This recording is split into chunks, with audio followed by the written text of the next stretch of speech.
નમોસ્તુ નમોસ્તુ નમોસ્તુ નમોસ્તુ. પ્રણમોલોય શૌત્રિકાળવર્તી અરહંતાણમ. પ્રણમોલોય શૌત્રિકાળવર્તી સિદ્ધાણમ. પ્રણમોલોય શૌત્રિકાળવર્તી આયર્યાણમ. પ્રણમોલોય શૌત્રિકાળવર્તી વજ્જાયાણમ. પ્રણમોલોય શૌત્રિકાળવર્તી શવશાહુણમ. ઓમકાર બિંદુ સંયુક્તમ નિત્યમ ધ્યાયંતિ યોગિના. કામદમ મોક્ષદમ ચૈવ ઓમકારાય નમો નમઃ. મંગલમ ભગવાન વીરો મંગલમ ગૌતમો ગણી. મંગલમ કુંદકુંદાર્યો જૈન ધર્મોસ્તુ મંગલમ. સર્વમંગલ માંગલ્યમ સર્વકલ્યાણકારકમ. પ્રધાનમ સર્વધર્માણમ જૈનમ જયતુ શાસનમ. નમઃ સમયસારાય સ્વાનુભૂત્યા ચકાશતે. ચિસ્વભાવાય ભાવાય સર્વભાવાંતરચ્છિદે. એગોમેશાસ્યદોપજ્ઞાન દર્શન લખણો. શેષામે બાહિરા ભાવા સવે સંયોગ લખણા. મારો સુશાશ્વત એક દર્શન જ્ઞાન લક્ષણ જીવ છે. બાકી બધા સંયોગ લક્ષણ ભાવ મુજથી બાહ્ય છે. હું એક શુદ્ધ સદા અરૂપી જ્ઞાન દર્શનમય ખરે. કંઈ અન્ય તે મારું જરી પરમાણુ માત્ર નથી. અરે જે જાણતો અરહંતને ગુણદ્રવ્યને પરિજયપણે. તે જીવ જાણે આત્મને તસુમો પામે લઈ કરે. નથી અપ્રમત કે પ્રમત નથી જે એક જ્ઞાયક ભાવ છે. એ રીત શુદ્ધ કથાઈને જે જ્ઞાત તે તો તે જ છે. જેમ નેત્ર તેમજ જ્ઞાન નથી કારક નથી વેદ કરે. જાણે જ કર્મોદય નિર્જરા બંધ તેમજ મોક્ષને. ધ્રુવ અચલને અનુપમ ગતિ પામેલ સર્વે સિદ્ધને. વંદી કહું શ્રુત કેવડી કથિતા સમય પ્રાવૃત હો. તું સ્થાપ નિજને મોક્ષ પંથે. ધ્યાનુભવ તે અને તેમાં જ નિત્ય વિહાર કર. નહીં વિહર પર દ્રવ્યો વિશે. ઓમ શ્રી નમઃ શિદેભ્ય નમઃ શિદેભ્ય નમઃ શિદેભ્ય. સમયસાર કળશ ટીકા ઉપર રાજમલજી સાહેબની જે કળશ ટીકા છે તેના 216 નંબરના કળશ ઉપર કલસામૃત ભાગ 6માંથી પૂજ્ય ગુરુદેવ શ્રીના અક્ષરસહ પ્રવચનો છે તેના ઉપર આપણે ચર્ચા કરી રહ્યા છીએ. આ આખી કળશ ટીકા છે એ વિસ્તાર આખો જે કળશોનો રાજમલજી સાહેબ દ્વારા કરવામાં આવેલો છે તે ખૂબ જ સુંદર વિસ્તાર એમણે પોતાના સ્વયંથી કરેલો છે. રાજમલજી સાહેબ પણ એ જ્ઞાની પુરુષ હતા અને વારંવાર કળશોમાં તેમની અનુભવની છાપ આપણને દેખાય છે. અનુભવની મોર છાપ કહેવાય ને, જે અનુભવની મોર છાપ, એ અનુભવની મોર છાપ આપણને આ એના કળશોમાં બધી જગ્યાએ જોવા મળતી હોય છે. એમાં આ 215 ને 216 નંબરના જે કળશ છે એ આખી 356થી 365 નંબરની ગાથા, જેને સેટિકાની ગાથા કહેવામાં આવે છે, ખડીના દ્રષ્ટાંતથી જે ગાથાનું નિર્માણ થયેલું છે, એવી જે કોઈ ખૂબ જ સુંદર 10 ગાથાનું એક ઝુમખું છે. તે 10 ગાથાનું ઝુમખું કુંદકુંદ આચાર્ય ભગવાને એની રચના કરી અને અમૃતચંદ્ર આચાર્ય દેવે તે 10 ગાથાની ટીકા કરી. અને એ ટીકા અમૃતચંદ્ર આચાર્યએ પૂરી કરી પછી તેમણે આ 215 ને 216 નંબરના કળશ એ ટીકા ઉપર ચડાવ્યા. એણે શા માટે આ કળશની રચના એમણે કરી, શા માટે એને 10 ગાથાનું ઝુમખું 10 ગાથા લખાઈ ગઈ હોવા છતાં ફરીથી આ 2 કળશની રચના કરવાનો ભાવ કેમ અમૃતચંદ્ર આચાર્ય દેવને આવ્યો હશે? કે ગાથામાં તો ઘણી બેદ્રવ્યની ભિન્નતા કહેવાઈ ગઈ. ખડીના દ્રષ્ટાંતથી આખું સિદ્ધાંત આત્માનો સિદ્ધ કર્યો કે આત્મા પરદ્રવ્યને કરતો તો નથી. આત્મા પરદ્રવ્યને કરે એ તો મિથ્યાત્વ છે, એ તો અજ્ઞાન છે. પણ આત્મા પરદ્રવ્યને જાણે તે પણ ખરેખર વ્યવહારમાં વાત જાય છે. એટલું જ તો નહીં, પણ તે પરદ્રવ્યને જાણે તે વ્યવહાર છે એને અસદ્ભુત વ્યવહાર કહી દીધો, કારણ કે પોતાની સત્તાની બહાર છે પરદ્રવ્યો. પણ આત્મા આત્માને જાણે છે એને પણ ખરેખર વ્યવહાર કીધો, કે એને પણ ભેદ હોવાને કારણે સદ્ભુત વ્યવહાર કીધો, કે એવા સ્વસ્વામી અંશના સંબંધથી પણ શું ફાયદો છે. એમ કરીને પેલા ભિન્નનો નિષેધ કરીને અસદ્ભુત વ્યવહારનો નિષેધ કર્યો, ભેદનો નિષેધ કરીને સદ્ભુત વ્યવહારનો નિષેધ કર્યો. કરવાનું તો ક્યાંય આવતું જ નથી. અને ત્યારબાદ એ જ્ઞાન આત્માને જાણે છે તે વ્યવહાર, જ્ઞાન પરને જાણે છે તે અસદ્ભુત વ્યવહાર, જ્ઞાન આત્માને જાણે છે તે સદ્ભુત વ્યવહાર. એટલે કે આત્મા આત્માને જાણે છે કે જ્ઞાન આત્માને જાણે છે, એ સદ્ભુત વ્યવહારમાં જાય છે. અને એ જ્ઞાયક તો જ્ઞાયક જ છે, આત્મા તો આત્મા જ છે, તે નિશ્ચય છે. એમ કરીને આ સેટિકાની ગાથા એમાં જ્ઞાન દર્શન ચારિત્રના નિશ્ચયને વ્યવહારનું આખું સ્વરૂપી 10 ગાથાના ઝુમખામાં બતાવ્યા પછી આચાર્ય ભગવાનને એ વિચાર આવ્યો અમૃતચંદ્ર આચાર્ય દેવને કે હજી આમાં વિશેષપણે કંઈક કહેવા જેવું છે. એવું વિશેષપણે કંઈક કહેવા જેવું સિદ્ધ કરવા માટે એમણે આ 2 કળશોની રચના કરી દીધી.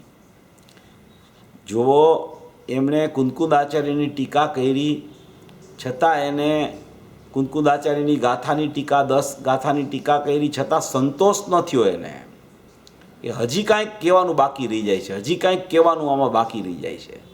એમ કરીને આ 278 કળશ જે એમણે ચડાવ્યા છે સમયસારમાં ગાથાઓ ઉપર, એ એવી રીતે ચડાવ્યા છે. એટલી સુંદર રચના કળશોની અમૃતચંદ્ર આચાર્ય દેવે કરેલી છે. અને આ કળશ ટીકાકાર રાજમલજી સાહેબે તો એમાં ગજબના કળશોની ટીકા એટલે કળશોનો વિસ્તાર કરીને આખી પ્રત્યક્ષ આસ્વાદની, પ્રત્યક્ષ અનુભૂતિની સ્થિતિ કેવી હોય તે ખરેખર રાજમલજી સાહેબે આમાં સુંદર રીતે રચના કરીને બતાવેલી છે. એમાં જે આ 215 ને 216 નંબરના કળશ છે, એમાં આખી જ્ઞાનની સ્વાધીનતા, જ્ઞાનની સ્વતંત્રતા, જ્ઞાનનું સતપણું, એક સમયની જ્ઞાનની પર્યાય એ સતપણે કેવી રીતે રહેલી છે, એને કોઈ પર સાથે કે પોતાના દ્રવ્યગુણ સાથે પણ અપેક્ષા લાગુ એમાં પડતી નથી. તેને એટલી જ્ઞાનની પર્યાય પોતાથી સ્વતંત્ર સતપણે રહેલી છે. એવું સતપણું આખું જ્ઞાનની પર્યાયનું આ કળશોમાં બતાવવા માગે છે. સતપણું બતાવતા ખરેખર પહેલાં તો પર સાથેનો સંબંધ તોડાવે છે, કે પર સાથે તારે કાંઈ સંબંધ નથી.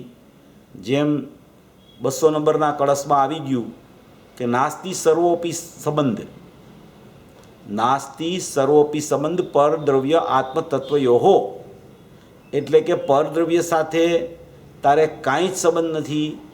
નાસ્તિ પરદ્રવ્ય સંબંધ, નાસ્તિ છે પરદ્રવ્ય સંબંધ સાથે, નાસ્તિ સર્વોપી સંબંધ, પરદ્રવ્ય સાથે કાંઈ જ સંબંધ નથી.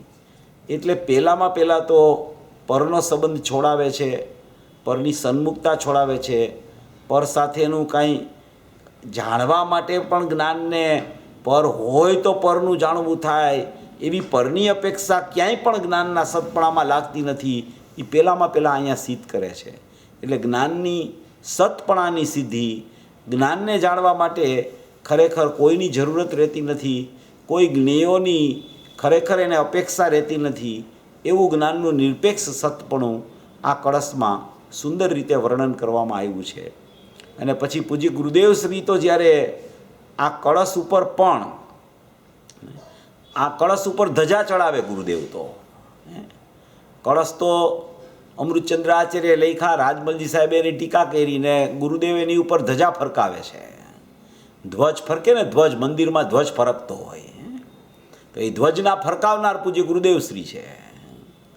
એ તો એમાં પાછા કેટલા ન્યાયો કાઢે. એ તો પરદ્રવ્યની વાત તો કરે જ નહીં. એ તો એમ કે જ્ઞાનની પર્યાય એવી સત છે કે એને સ્વ સાથે કાંઈ સંબંધ નથી. એટલી બધી નિરપેક્ષ બતાવે એને જ્ઞાનની પર્યાયને.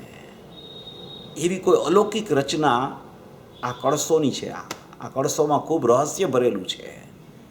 ખૂબ જ સાવચેતીપૂર્વક, સાવધાનીપૂર્વક જ્યારે આનો વિચાર કરવામાં આવે ત્યારે આ કળશનો અંદરથી મહિમા આવવા માંડે છે. ઓહો હો હો, મારા ત્રિકાળી દ્રવ્યનું તો સતપણું છે ધ્રુવનું, મારી અસ્થિ છે એનું તો સતપણું અનાદિ અનંત નિત્યપણે રહેલું મારું તત્વ છે, એનું સતપણું તો કાયમી તત્વ છે, એટલે હયાતીવાળું, મોજૂદગીવાળું, અમર્યાદિત સ્વભાવવાળું તત્વ છે. એ તો સત છે, પરમ સત છે, પણ એ અંશીનો અંશ છે કે જેમાં અંશ માત્ર જ્ઞાન છે. અંશ માત્ર જ્ઞાન, એ અંશની પણ એટલી બધી સ્વતંત્રતા અને સ્વાધીનતા અને નિરપેક્ષતા અને સતપણું છે કે એને ખરેખર અંશીની પણ જરૂર નથી. એટલું બધું સતપણું આમાં એક સમયની પર્યાયનું બતાવે છે. આમ અંદરથી હર્ષિત થઈ જાય જીવ. ઓહો હો હો, ત્રિકાળી દ્રવ્ય તો સત સાંભળ્યું છે બધાએ, એ તો બધાને ખબર છે દ્રષ્ટિનો વિષય, કે એમાં તો કાંઈ કોઈ અપેક્ષા જ ન આવે. એ તો પરમ નિરપેક્ષ તત્વ છે, કારણ કે એમાં પર્યાયો જ નથી. એ તો દ્રષ્ટિનો વિષય સુરક્ષિત રહી ગયો છે અનાદિથી. પણ જે પર્યાયનું પરિણમન છે, જેમાં જ્ઞાનનું પરિણમન ચાલે છે, જે પર્યાયની એક સમયની સત્તા છે, જે એક સમયના ઉત્પાદ વ્યયવાળી સત્તા છે, બીજે સમયે નિયમથી વ્યય થઈ જાય છે, એવી સત્તાનું પણ સતપણું એવું છે કે એને કોઈ સ્વસંબંધી જ્ઞેયો કે પરસંબંધી જ્ઞેયોની સાપેક્ષતા લાગુ પડતી નથી. એવી કોઈ સત્તા આ જ્ઞાનની પર્યાયની સતપણા રૂપે રહેલી છે, એવું આમાં સતપણું બતાવે છે. એટલો બધો સુંદર કળશ છે, એટલો બધો કળશ સુંદર છે કે આપણને એની વાત કરતાં કરતાં એટલો હર્ષ આવે કે સ્વપર જ્ઞેય સંબંધી અર્થગ્રહણ શક્તિ કીધી. એમાં શું કહે છે? જ્ઞાન અર્થાત અર્થગ્રહણ શક્તિ સ્વપર સંબંધી સમસ્ત જ્ઞેય વસ્તુ એને એક સમયમાં દ્રવ્ય ગુણ પર્યાય ભેદ સહિત જેવી છે તેવી જાણે છે. સ્વના દ્રવ્ય ગુણ પર્યાય, પરના દ્રવ્ય ગુણ પર્યાય, સ્વમાં દ્રવ્ય ગુણ પર્યાય જ્ઞાનની આયા, બીજી એની અનંતી પર્યાય અને પરના દ્રવ્ય ગુણ પર્યાય, એને એક સમયમાં એક જ્ઞાનનો અંશ સતપણે જેમ છે તેમ જાણી લે છે. દ્રવ્યને જાણે, પોતાની અનંતી પર્યાયોને જાણે, પોતાથી જુદી પર્યાયો રહીને એ જ્ઞાન એને જાણ્યા કરે. એને જાણે એટલે કે જ્ઞાનને જાણે ત્યાં એ જણાઈ જાય. અને પર દ્રવ્યના દ્રવ્ય ગુણ પર્યાય પણ પોતે પોતામાં રહીને પોતાને જાણતા તેનું પણ વાસ્તવિક જ્ઞાન એને થઈ જાય. એવા એક અંશની આવી કિંમત છે. અહીંયા અત્યારે જ્ઞાનની પર્યાયના અંશની ચર્ચા ચાલે છે. કોઈએ એમ ન સમજવું કે અહીંયા અંશની ચર્ચા ચાલે છે એટલે અંશીની કેમ ચર્ચા નથી ચાલતી. જે જ્યાં વિષય ચાલતો હોય તેની જ ચર્ચા એનું બહુમાનપૂર્વક કરવી જોઈએ, ત્યારે જ ખરેખર એ સતપણું અંદરમાં એ રીતે બેસે છે. નહીંતર એ સતપણું પણ ખરેખર અંદરમાં નથી બેસતું તો ખરેખર એ પરદ્રવ્ય તરફ ચાલ્યું જાય છે એનું જ્ઞાન, જો સત ન બેસે જ્ઞાનની પર્યાય તો. એવી કોઈ સુંદર ચર્ચા આ કળશમાં, જે શેટિકાની ગાથામાં બે દ્રવ્યની ભિન્નતા બતાવી, એવી જ રીતે આ કળશમાં પણ આચાર્ય ભગવાન બે દ્રવ્યની ભિન્નતા અમૃતચંદ્ર આચાર્યે બતાવી. અને એ ખરેખર કળશ ટીકાકાર રાજબલજી સાહેબે પણ એમાં એટલી બધી ભિન્નતા બતાવીને સુંદર આલેખન કર્યું. અને પૂજ્ય ગુરુદેવશ્રીએ જે ખરેખર એનું સ્પષ્ટીકરણ કર્યું એ સ્પષ્ટીકરણ કોઈ અલૌકિક સ્પષ્ટીકરણ છે. આ પુરુષના સ્પષ્ટીકરણ વગર આ જીનાગમનો સાર, આ આગમના સારભૂત અધ્યાત્મ કોઈ જીવ સમજી ન શકે. એટલું બધું સ્પષ્ટીકરણ આ પુરુષે ભરત ક્ષેત્રમાં આવીને કર્યું. મહાવીર ભગવાનનો જે માર્ગ છે, એ મહાવીર ભગવાનનો માર્ગ જે ખરેખર આ 2500-2600 વર્ષ પહેલાં મહાવીર પરમાત્મા થઈ ગયા, એનો માર્ગ જે ખરેખર ચાલ્યો આવતો હતો, એમાં વચ્ચે વચ્ચે વચ્ચે વચ્ચે વિક્ષેપ આવી જતો હતો. પણ આ પુરુષે ભરત ક્ષેત્રમાં આવી અને 45 વર્ષની સળંગ દેશના દ્વારા આ ખરેખર આખો માર્ગને ઉજાગર કરી દીધો. એવી કોઈ આ પુરુષની દેશના દિવ્ય ધ્વનિ વત ખરી ગઈ ખરેખર. એવા આ કળશનું ખરેખર અંદરથી બહુમાન જ્યારે જીવને આવે તો એને સતપણું ખરેખર ખ્યાલમાં આવી જાય. સતપણું ખ્યાલમાં આવતા જ ખરેખર સત્તા એને ખ્યાલમાં આવી જાય છે. જેને સતપણું ખ્યાલમાં આવે એને ત્રિકાળ સત્તા ખ્યાલમાં આવે છે. એવા કાંઈ આ કળશનો એવો કોઈ અદ્ભુત મહિમા છે, અપૂર્વ મહિમા છે, અલૌકિક વાત છે. હા, કળશામૃત ભાગ 6 પેજ નંબર 392 એના ઉપર આપણી ચર્ચા ચાલતી હતી. પેજ નંબર 392 છે કલસામૃત ભાગ 6. પૂજ્ય ગુરુદેવ શ્રીના અક્ષરશ પ્રવચનો છે. કળશ ટીકા કળશ 216 ઉપરના એના ઉપર આપણી ચર્ચા ચાલે છે. એમાં આપણે શરૂઆતમાં બધું જોઈ લીધું હતું. મુમુક્ષુનો પ્રશ્ન જ્ઞાન આનંદ વિનાનું થઈ જશે. ગુરુદેવે કીધું જ્ઞાન આનંદવાળું થાય છે. અહીં તો એક ગુણમાં બીજા ગુણનું રૂપ, એ ચર્ચા બધી આવી ગઈ હતી. આ ધજા અને પવનની ચર્ચા પણ આવી હતી, જરા એ આપણે જોઈ લઈ છીએ. જો આ ધજાવાળો દ્રષ્ટાંત છે ને, આમાં આ મૂળમાં જ આ દ્રષ્ટાંત આવ્યું છે. ધજાને પવન અડતો નથી અને ધજા હલે છે. ધજાને પવન અડતો નથી અને ધજા ચાલે છે એમ કહે છે. મૂળમાં તો નથી આ દ્રષ્ટાંત. મૂળમાં તો ઓલું ચાંદીનું અને ભૂમિનું દ્રષ્ટાંત છે. આ તો પૂજ્ય ગુરુદેવશ્રીએ આ વાત આખી શરૂ કરી છે કે ભાઈ ધજાને પવન અડતો નથી અને ધજા હલે છે.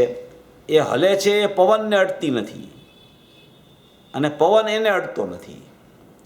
હવે સુસવાટા મારતો પવન જ્યારે ચાલુ થાય ત્યારે જ ખરેખર ધજા ફરકતી હોય, અને જ્યાં પવન બંધ થઈ જાય ત્યાં ધજા ફરકવાનું બંધ થઈ જાય. અને અહીંયા એમ કહે છે કે ધજાને પવન અડતો નથી અને ધજા હૈલા કરે છે.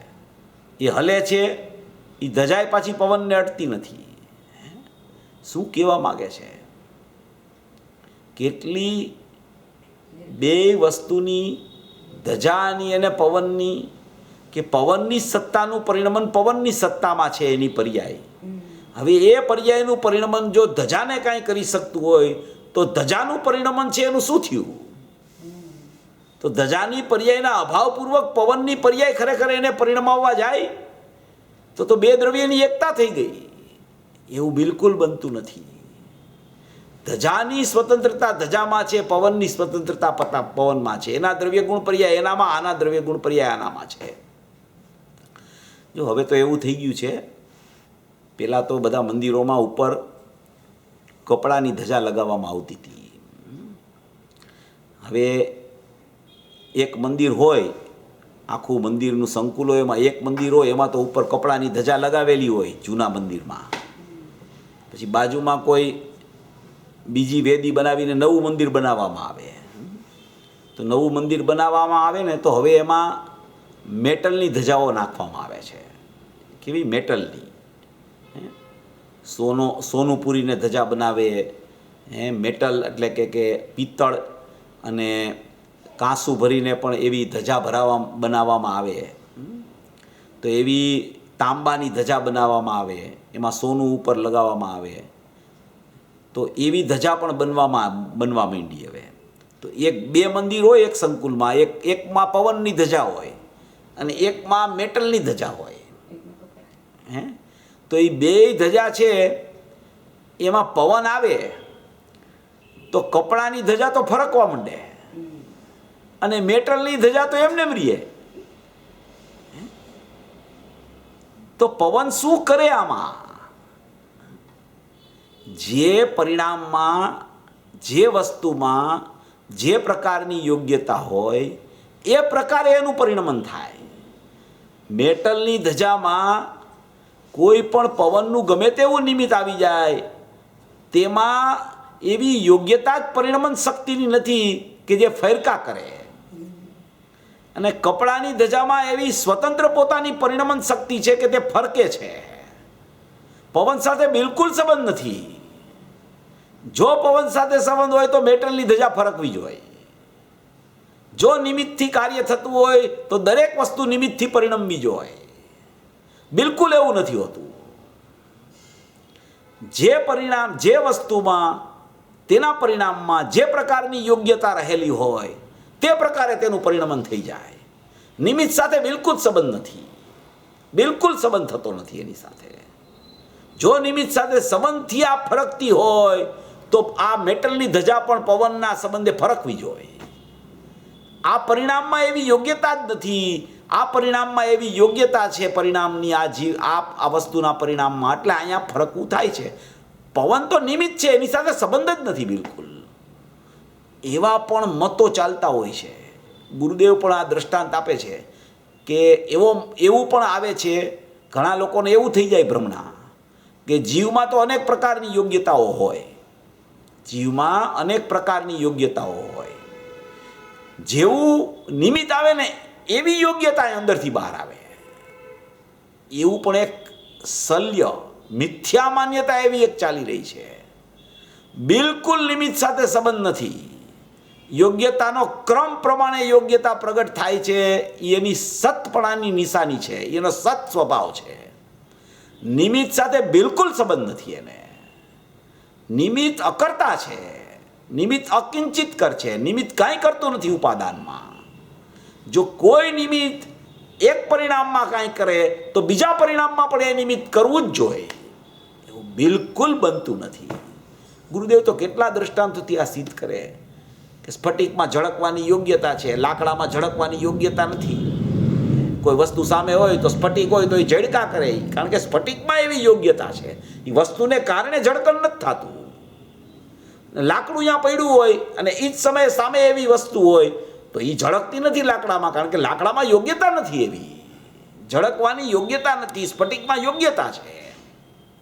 એમાં જ્ઞાનની સ્વચ્છતા છે. એમાં જ્ઞાનનો સ્વભાવ એવો છે સ્વચ્છ. એ સ્વચ્છ સ્વભાવ એવો છે કે એ અરીસા જેવો સ્વચ્છ છે.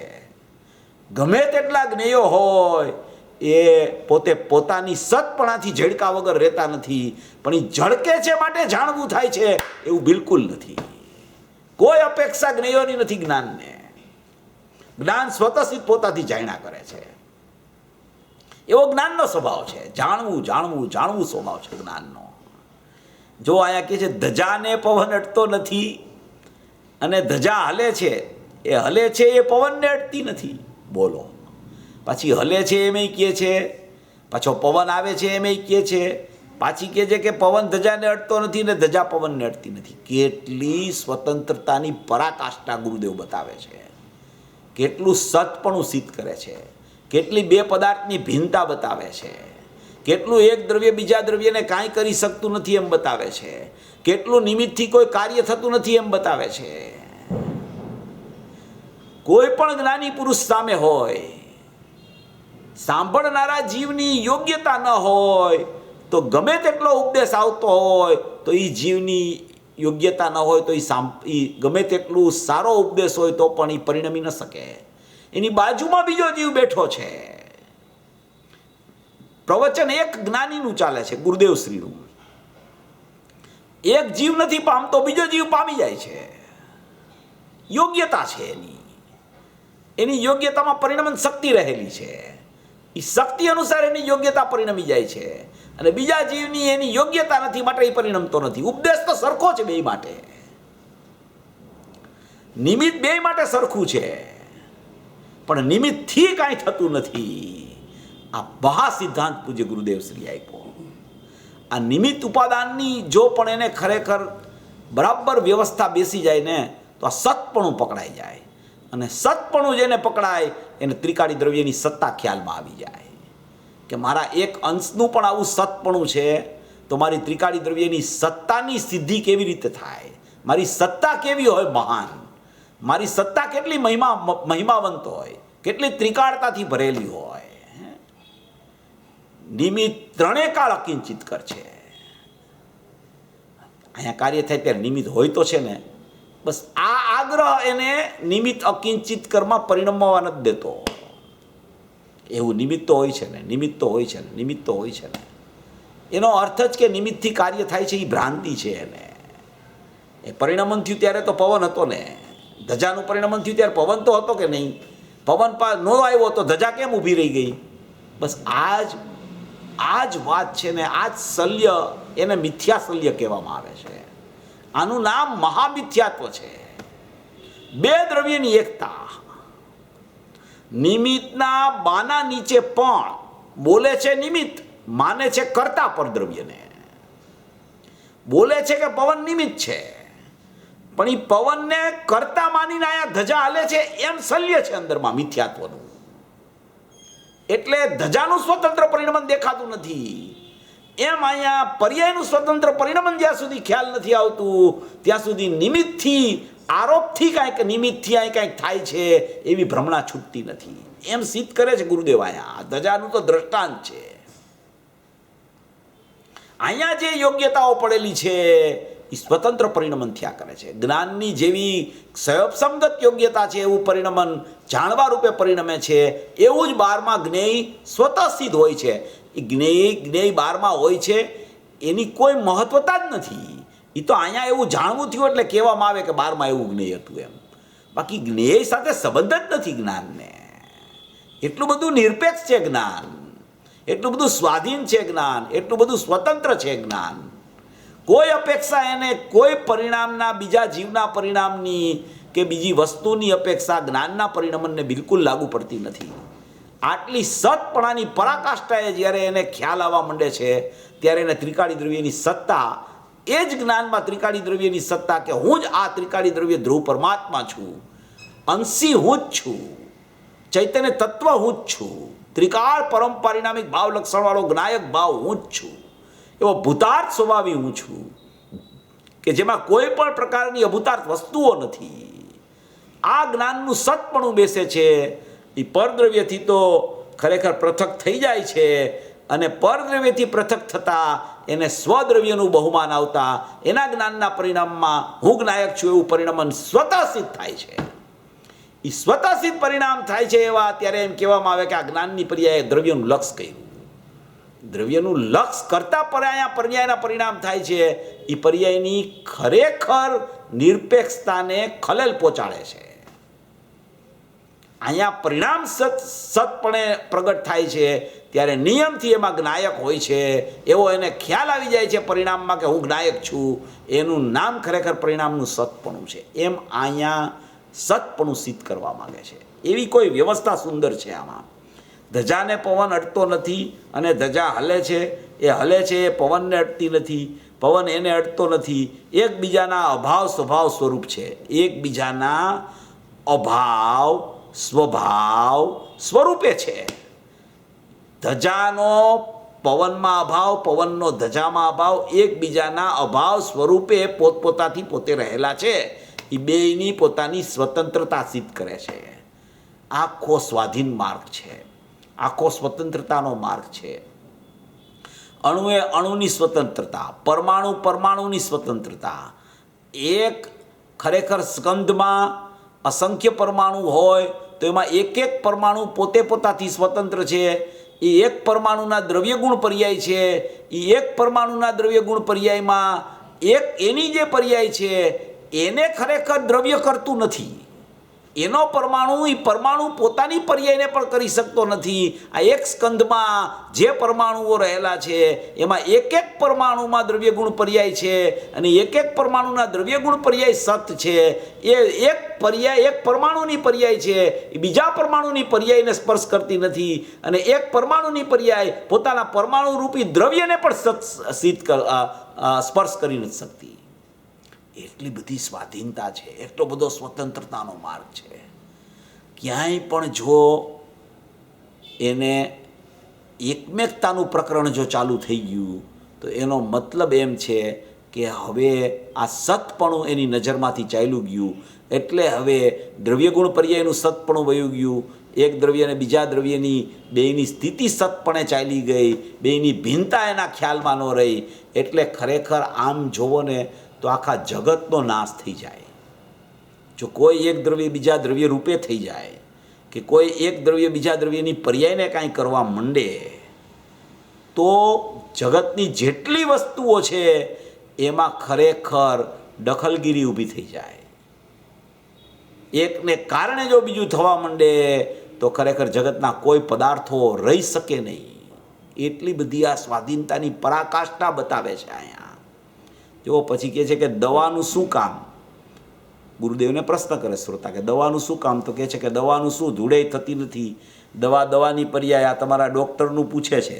દવાનો એક રજકણ બીજા રજકણને અડતો નથી, એ દવાનો એક રજકણ શરીરના રજકણને અડતો નથી. આ બધી સ્વતંત્રતા બતાવે, સ્વાધીનતા બતાવે છે. આવું તત્વ છે. શું કહે છે? તો કે દવા ખાવી કે નહીં? જો રજકણ શરીરને અડતો ન હોય તો પછી દવા ખાવી કે નહીં? ડૉક્ટર પાસે જાય અને દવા આપે ને દવા જો ખાય નહીં તો રોગ મટતો નથી. તો કે દવા ખાવી કે નહીં એમ પ્રશ્ન કરે. ગુરુદેવ કે કોણ ખાય છે? પણ ખાનારો જુદો, જાણનારો જુદો.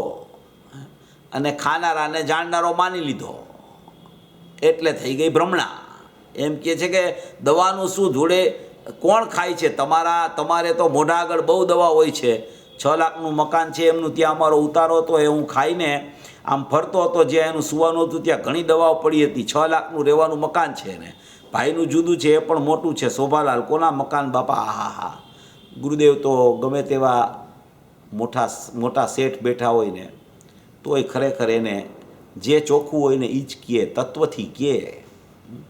કોઈ ગમે તેવા જીવ બેઠા હોય ગુરુદેવ પાસે, કોઈને મસ્કા પાલિશની વાત હતી નહીં કે આ મોટો માણસ છે એટલે એને જરાક મીઠાશથી કહો અને નાના માણસને આમ કહો. આનું નામ જ્ઞાનીપણું, આને કહેવાય જ્ઞાની. સર્વ જીવ છે સિદ્ધસમ, સર્વ જીવને સિદ્ધ સમાન જોવે, કોઈ જીવને પર્યાય દ્રષ્ટિથી ન જોવે, એને જ્ઞાની કહેવામાં આવે. એટલી મધ્યસ્થતા થઈ ગઈ હોય એવી રીતે એ જીવને જોતા ખરેખર એ જ્ઞાનીનું જ્ઞાનીપણું પોતાના જીવને જોતું હોય એટલે સર્વ જીવો એને એવા જ જીવ દેખાય. એવી કોઈ સ્થિતિ પૂજ્ય ગુરુદેવ શ્રીની હતી. તો કહે છે અહીં તો કહે છે મકાનને જાણે છે એમ કહેવું પણ વ્યવહાર છે. મકાનને જાણે છે એમ કહેવું પણ વ્યવહાર છે. હવે તત્વનો વિષય ચાલુ થાય છે. મકાન જુદી વસ્તુ, જાણવું જુદી વસ્તુ. જાણનારું જ્ઞાન, મકાન જુદી વસ્તુ. તો કે મકાનને જાણે છે, તો કે મકાનને કોણ જાણે છે? તો કે મકાનને જાણે છે એમ કહેવું એ પણ વ્યવહાર છે. મકાનને જાણે છે એમ કહેવું એ વ્યવહાર છે. એનો મતલબ શું? કે મકાનને જાણે છે એમ તું જે બોલસ ને, મકાનને જાણે છે એમ તું બોલસ, એનો અર્થ એમ કહે છે કે મકાનને જાણતું નથી. મકાનને જાણે છે એમ કહેવું શું કહે છે ગુરુદેવ? આ ગુરુદેવની સ્ટાઇલ છે. દરેક જગ્યાએ જ્ઞાનને જ્ઞેયની વાત આવે ને આ શબ્દ આવ્યા કરે. મકાનને જાણે છે એમ કહેવું. એમ કહેવું એટલે ખરેખર જ્ઞાન મકાનને જાણતું નથી. જાણતું ન હોવા છતાં એમ કહેવું કે મકાનને જાણે છે એનું નામ વ્યવહાર છે.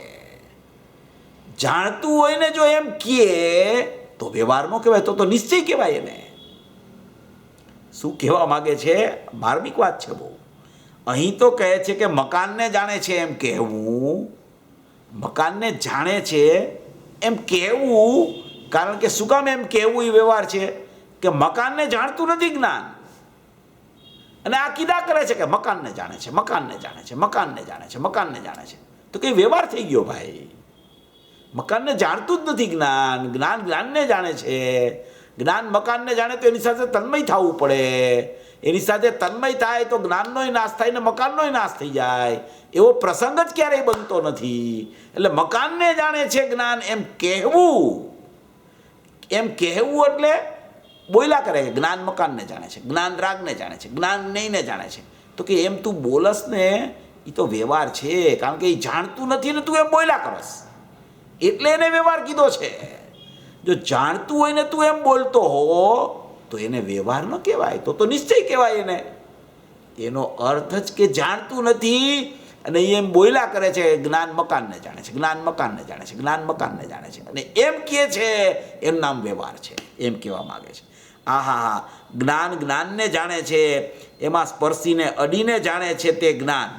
જ્ઞાન જ્ઞાનને જાણે છે એટલે એક સમયની જ્ઞાનની પર્યાય પોતાની જ્ઞાનની પર્યાયને જાણે છે.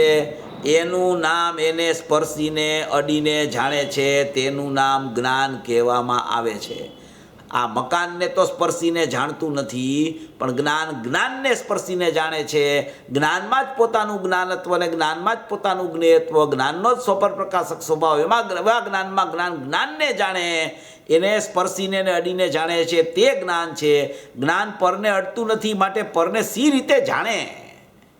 ગુરુદેવ કહે છે પરને જ્ઞાન અડતું નથી, મકાનને અડતું નથી, મકાનમાં જાતું નથી, મકાનની સન્મુખ થતું નથી, તે એને જાણે કેવી રીતે? પણ પૃથક પદાર્થ છે એને કેવી રીતે જાણી શકે જ્ઞાન? આ સત્તામાંથી બહાર નીકળતું નથી, જાણે કેવી રીતે? સમયસાર પરમાગમનો પહેલો જ કળશ લખ્યો અમૃતચંદ્ર આચાર્ય દેવે. નમ સમયસારાય સ્વાનુભૂત્યા ચકાસ્તે ચિત સ્વભાવાય ભાવાય સર્વભાવાંતરચ્છિદે. હવે એમાં એણે આખી ત્રિકાળી દ્રવ્યની વાત કીધી. ભાવાય ચિત્ત સ્વભાવાય સ્વાનુભૂત્યા ચકાસ્તે. ભાવાય એટલે દ્રવ્ય, ચિત્ત સ્વભાવ એટલે જ્ઞાન સ્વભાવ, સ્વાનુભૂત્યા ચકાસ્તે એટલે અનુભૂતિ સ્વસંવેદનની. એ પહેલામાં પહેલા કળશમાં એણે આ પહેલા દ્રવ્ય ગુણ પર્યાયની અનુભવની વ્યાખ્યા બાંધી એણે નમ સમય સાથ કહીને. હવે એના ઉપર રાજમલજી સાહેબે ટીકા કરી. એણે ટીકા કરી એના ઉપર. એણે ટીકા કરી એમાં બહુ કળશમાં છેલ્લે છેલ્લે બહુ માર્મિક વાત મૂકી દીધી. એણે એટલી બધી માર્મિક વાત મૂકી કે ગજબની વાત મૂકી દીધી. આ રાજમલજી સાહેબ છે ને, ગજબની શૈલી છે. એણે એવી વાત મૂકી, જો હું તમને બતાવું ખ્યાલ આવશે આપણને. ઘણીવાર આપણે ખ્યાલમાં લીધું હોય પણ ઘણીવાર ભૂલાઈ જતું હોય. આવી બધી વસ્તુ તો બહુ યાદ રાખવા જેવી હોય છે. એટલી બધી સુંદર ચર્ચા એણે પહેલા કળશમાં મૂકી દીધી છે. પહેલો જ કળશ છે, એમાં છેલ્લી 5 લીટી છે. 5 લીટી છે. જરા ઉપરથી વાંચું છું. એટલો સુંદર કળશ છે અને એમાં પહેલાં જ એણે લખી નાખ્યું છે. જો ઉપર લખ્યું છે, ઉપરથી છે, વળી કેવો છે ભાવ સ્વાનુભૂત્યા ચકાસ્તે સર્વ ભાવાંતર જ છીદે. સ્વાનુભૂત્યા અવસરે સ્વાનુભૂતિ કહેતા નિરાકુલત્વ લક્ષણ શુદ્ધાત્મ પરિણમન રૂપ અતિન્દ્રિય સુખ જાણવું. તે રૂપે અવસ્થા છે તેની ચકાસ્તે એટલે અવસ્થા છે તેની. સર્વ ભાવાંતર જ છીદે. સર્વભાવ અર્થાત અતીત અનાગત વર્તમાન પર્યાય સહિત અનંત ગુણે વિરાજમાન જેટલા જીવાદી પદાર્થ તેની અંતરછેદી અર્થાત એક સમયમાં યુગપત પ્રત્યક્ષપણે જાણનશીલ જે કોઈ જીવ વસ્તુ, શુદ્ધ જીવ વસ્તુ, તેને મારા નમસ્કાર. શુદ્ધ જીવને સારપણું ઘટે છે. સાર અર્થાત હિતકારી, અસાર અર્થાત અહિતકારી. ત્યાં હિતકારી સુખ જાણવું, અહિતકારી દુઃખ જાણવું. આટલું કીધા પછી વિષય ચાલુ થાય છે. આટલું કીધા પછી હવે આ માર્મિક વાત આવે છે. કારણ કે અજીવ પદાર્થને એટલે અજીવ પદાર્થમાં કોણ કોણ આવે? પૂદગલ, ધર્મ, અધર્મ, આકાશ, કાળને એટલે 5 દ્રવ્ય જીવ સિવાયના, અને સંસારી જીવને એટલે અન્ય જીવ છે એ સંસારી જીવ છે એને. પૂદગલ, ધર્મ, અધર્મ, આકાશ, કાળ અને અન્ય સંસારી જીવ, આ 6 દ્રવ્ય થઈ ગયા અહીંયા. તો એ સંસારી જીવને સુખ પણ નથી અને જ્ઞાન પણ નથી. તેનામાં સુખે નથી ને જ્ઞાને નથી. પૂદગલ, ધર્મ, અધર્મ, આકાશ, કાળ તો અજીવ છે એટલે એમાં તો સુખ ને જ્ઞાનનો પ્રશ્ન નથી. પણ અન્ય જીવ છે એ સંસારી જીવ લીધો છે એટલે સંસારી જીવને પ્રગટ રૂપે જ્ઞાન ને સુખ નથી એટલે એ ખરેખર અજીવ જેવો છે એમ કહે છે. તો એમ કહે છે કે કારણ કે અજીવ પદાર્થને પૂદગલ, ધર્મ, આકાશ, કાળને અને સંસારી જીવને સુખ પણ નથી ને જ્ઞાન પણ નથી, અને તેમનું સ્વરૂપ જાણતા, તે 6 દ્રવ્યનું સ્વરૂપ આ જ્ઞાનમાં એને જાણતા. આ 6 દ્રવ્ય કીધા, પૂદગલ, ધર્મ, અધર્મ, આકાશ, કાળ અને અન્ય જીવ, એમાં જ્ઞાન નથી ને સુખ નથી. એવા 6 દ્રવ્યના સ્વરૂપને આ જ્ઞાનમાં જાણતા, આ જ્ઞાનમાં એવા સ્વરૂપને જાણતા. એ આવા સ્વરૂપ જાણતા જાણનહાર જીવને પણ જો એને જાણતા, તેમનું સ્વરૂપ જાણતા જાણનહાર જીવ છે, તેમને પણ સુખ નથી ને જ્ઞાન પણ નથી. જો એને જાણવા જાય જ્ઞાન, પોતાને જાણવાનું છોડીને, પૂદગલ, ધર્મ, અધર્મ, આકાશ, કાળ અને અન્ય સંસારી જીવને જો અહીંયા જાણનહારને જાણવાનું છોડીને આ જ્ઞાન એને જાણવા જાય તો એમ કહે છે કે તેમનું સ્વરૂપ જાણતા જાણનહાર જીવને પણ સુખ નથી અને જ્ઞાન પણ નથી. તેથી તેમને સારપણું ઘટતું નથી. શુદ્ધ જીવને સુખ છે અને જ્ઞાન પણ છે. શુદ્ધ જીવમાં સુખ પણ છે અને જ્ઞાન પણ છે. આ જાણનહાર જીવ છે, પણ એ જાણનહાર જીવ આ અન્ય દ્રવ્યોને, પૂદગલ, ધર્મ, અધર્મ, આકાશ, કાળ કે અન્ય સંસારી જીવને જાણતા એનામાં જ્ઞાન અને સુખ નથી, અને એટલે એવા જીવને જાણતા અહીંયા જ્ઞાનને સુખ પ્રગટ થતું નથી. પણ આ જાણનહારને જ્યાં જાણે છે ત્યાં આમાં જાણનહારમાં જ્ઞાન અને સુખ હોવાથી એને ખરેખર જ્ઞાનને સુખ પ્રગટ થઈ જાય છે. એટલે પરને જાણવાનો નિષેધ કરાવે છે આમાં. પરને જાણતા જ્ઞાનને સુખ પ્રગટ થતું નથી, પોતાને જાણતા જ્ઞાન અને સુખ પ્રગટ થાય છે. જો તેમનું સ્વરૂપ જાણતા જાણનહાર જીવને પણ સુખ નથી, જ્ઞાન પણ નથી, તેથી તેમને સારપણું ઘટતું નથી. શુદ્ધ જીવને સુખ પણ છે અને જ્ઞાન પણ છે, તેથી તેને જાણતા એટલે કે તેને અનુભવતા જાણનહારને સુખ છે, જ્ઞાન પણ છે, તેથી શુદ્ધ જીવને સારપણું ઘટે છે. એટલે કે સારપણું સિદ્ધ થાય છે, ઘટે છે એટલે સિદ્ધ થાય છે. આવી આવી વાત આ રાજમલજી સાહેબ આ પેલા કળશમાં લખી ગયા છે. 215 ને 16 કળશ સુધી પહોંચી જાય જીવ. એમાં અસંખ્ય વાર આવે કે જ્ઞાન પરને જાણતું જ નથી, અને હજી 216મો કળશ આવે ત્યાં સુધી જ્ઞાન પરને જાણવા, એ કળશને જાણવા જ રોકાયેલું રહીએ, પોતાને જાણ્યા વગર. પોતાને જાણતા જાણતા કળશને જાણવા રોકાય 216 ને તો વ્યવહાર છે. પોતાને જાણ્યા વગર એને જાણ્યા કરે તો જાણેલાનું શ્રદ્ધાન થતા મિથ્યાત્વ ઊભું થાય છે. એમ આમાં કહેવા માંગે છે, માર્મિક વાત છે, સમજવા જેવી વાત છે. પેલા કળશમાં લખી નાખ્યું, શેટિકાની ગાથામાં કેટલી વાર લખ્યું, પર દ્રવ્યને જાણતા ખરેખર અજ્ઞાન દશા ઉત્પન્ન થાય છે, મિથ્યાત્વ ઉત્પન્ન થાય છે. પરને જાણતા સુખ નથી થતું, જ્ઞાન થતું નથી, છતાંય આ પરને જાણવાનું ખરેખર છોડતો જ નથી, છોડી શકતો નથી. જાણ્યા જ કરે છે, જાણ્યા જ કરે છે, જાણ્યા. એટલી બધી જ્ઞાનની દોટ બહાર ચાલે છે એની. એક સમય એવો નથી કે પરને જાણવાનું ખરેખર એને બંધ કર્યું હોય. એક સમય બંધ કરે ને પરને જાણવાનું બંધ તો સ્વ જણાઈ જાય, આત્મદર્શન થઈ જાય એને. આટલી બધી માર્મિક વાત છે આ. પરને જ્ઞાન જાણતું નથી. પરને જાણવા, પરને પણ જાણવું હોય ને, ખરેખર પરને પણ તને જાણવાનો બહુ ઈચ્છા થતી હોય કે પર કેવું છે, જગત કેવું છે, એને મારે જાણવું છે, તો આત્માને જાણી લે. જ્યાં આત્માને જાણીશ ત્યાં પર કેવું છે એ વાસ્તવિક તને ત્યારે જ જણાશે. ત્યાર પહેલા તને પર પણ કેવું છે એ ખરેખર નહીં જણાય. ખરેખર નહીં જણાય એનો અર્થ એમ છે કે આત્માને જાણતા તને ખરેખર પર સાચું જણાશે તો ફરી ફરી તું પરને જાણવા નહીં જા. તને જણાઈ ગયું કે આવું જ છે આ. આત્માને નથી જાણ્યો તો ફરી ફરી તું પરને જાણવા જઈશ અને અજ્ઞાન ઊભું થશે. સાર પણ નહીં ઘટે તને. એમ કહેવા માંગે છે આ. કેટલી માર્મિક ચર્ચા કરે છે. શેટિકાની ગાથામાં આવ્યું, આ પેલા કળશમાં આવ્યું, છઠ્ઠી ગાથામાં લખ્યું.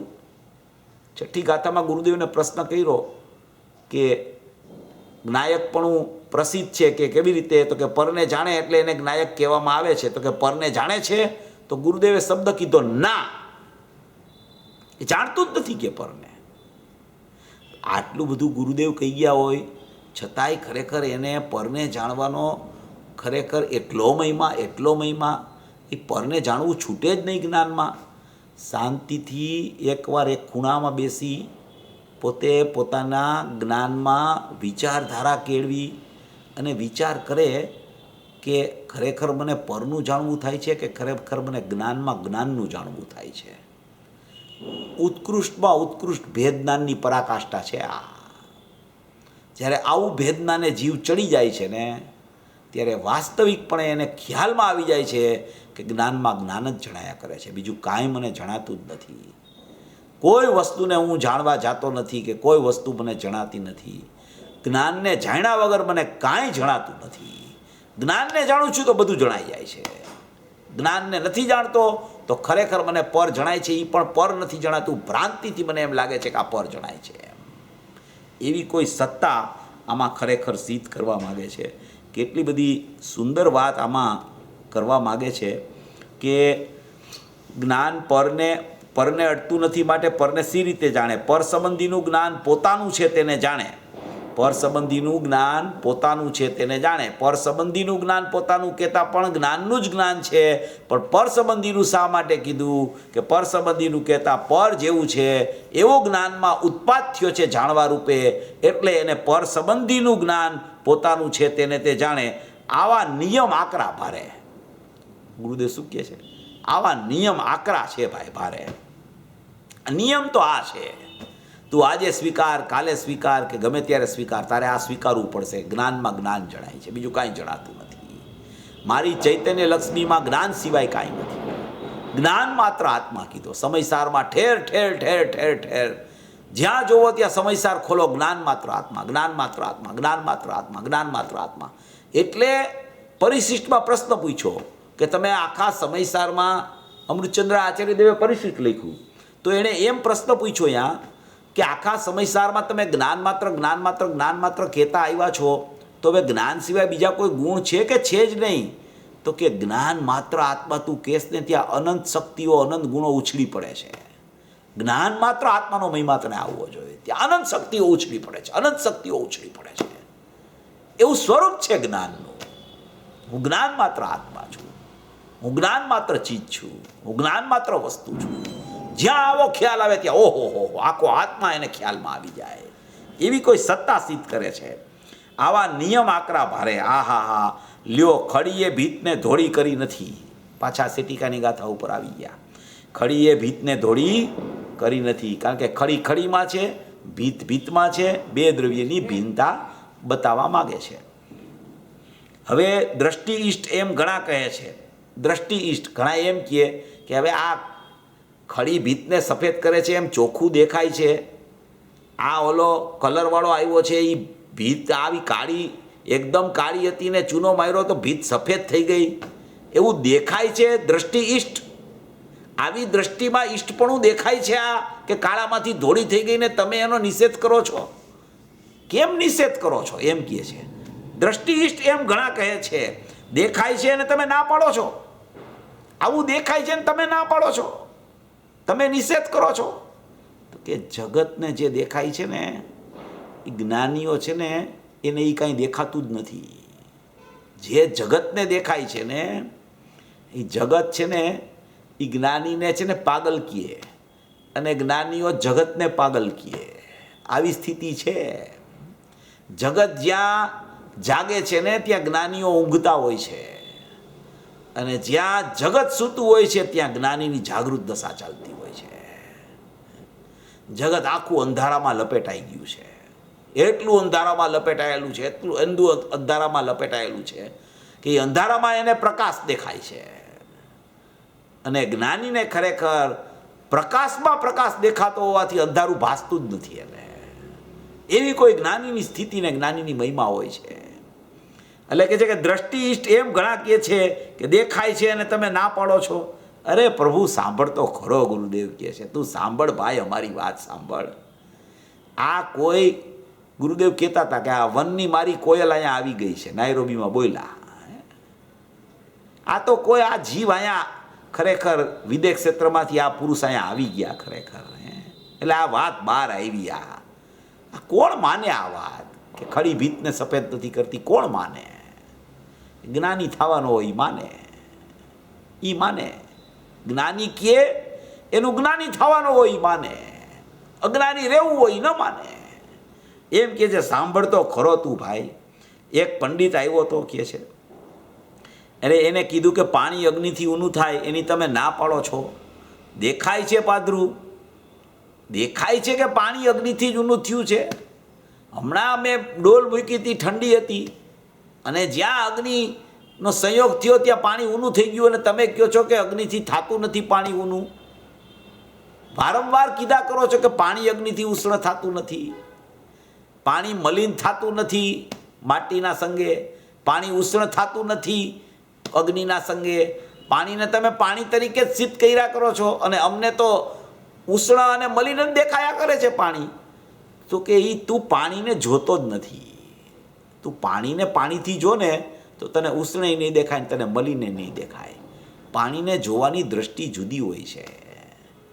એમ કહે છે કે પાણી અગ્નિથી ઊનું થાય એની તમે ના પાડો છો. દેખાય છે પાદરું, પણ બાપુ પાણીની પર્યાયને અગ્નિની પર્યાય અડી જ નથી. બે ભિન્નતા છે બેની. અગ્નિની પર્યાય અગ્નિમાં અને પાણીની પર્યાય પાણીમાં રહેલી છે. પાણીની પર્યાય શીતલ હોય છે, અગ્નિની પર્યાય નિયમથી ઉષ્ણ હોય છે.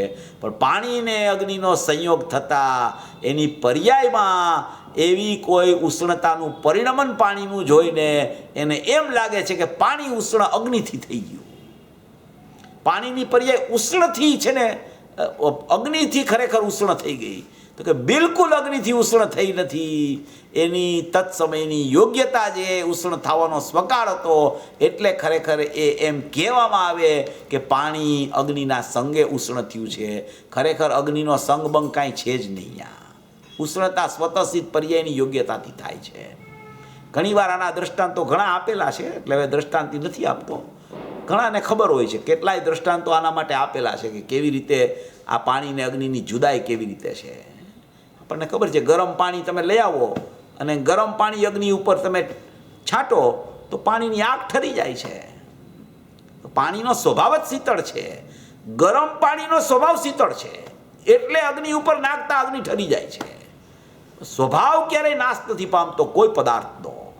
ત્રિકાળી દ્રવ્યનો સ્વભાવ જ્ઞાનાનંદ છે, એ જાણવું દેખવું સ્વભાવ છે. ત્રિકાળ જ્ઞાનાનંદની મૂર્તિ પરમાત્મા છે. એ જાણવા સિવાય શું કરે એની જ્ઞાનની પર્યાયમાં પણ માત્ર જાણે, માત્ર જાણે, માત્ર જાણે, માત્ર જાણે. કોઈ નિમિત્તથી કોઈ પદાર્થમાં પરિણમન થઈ શકતું નથી. એટલે કે છે કે પાણી અગ્નિથી ઊનું થાય છે એની તમે ના પાડો છો, દેખાય છે પાદરું, પણ બાપુ પાણીની પર્યાયને અગ્નિની પર્યાય અડી જ નથી.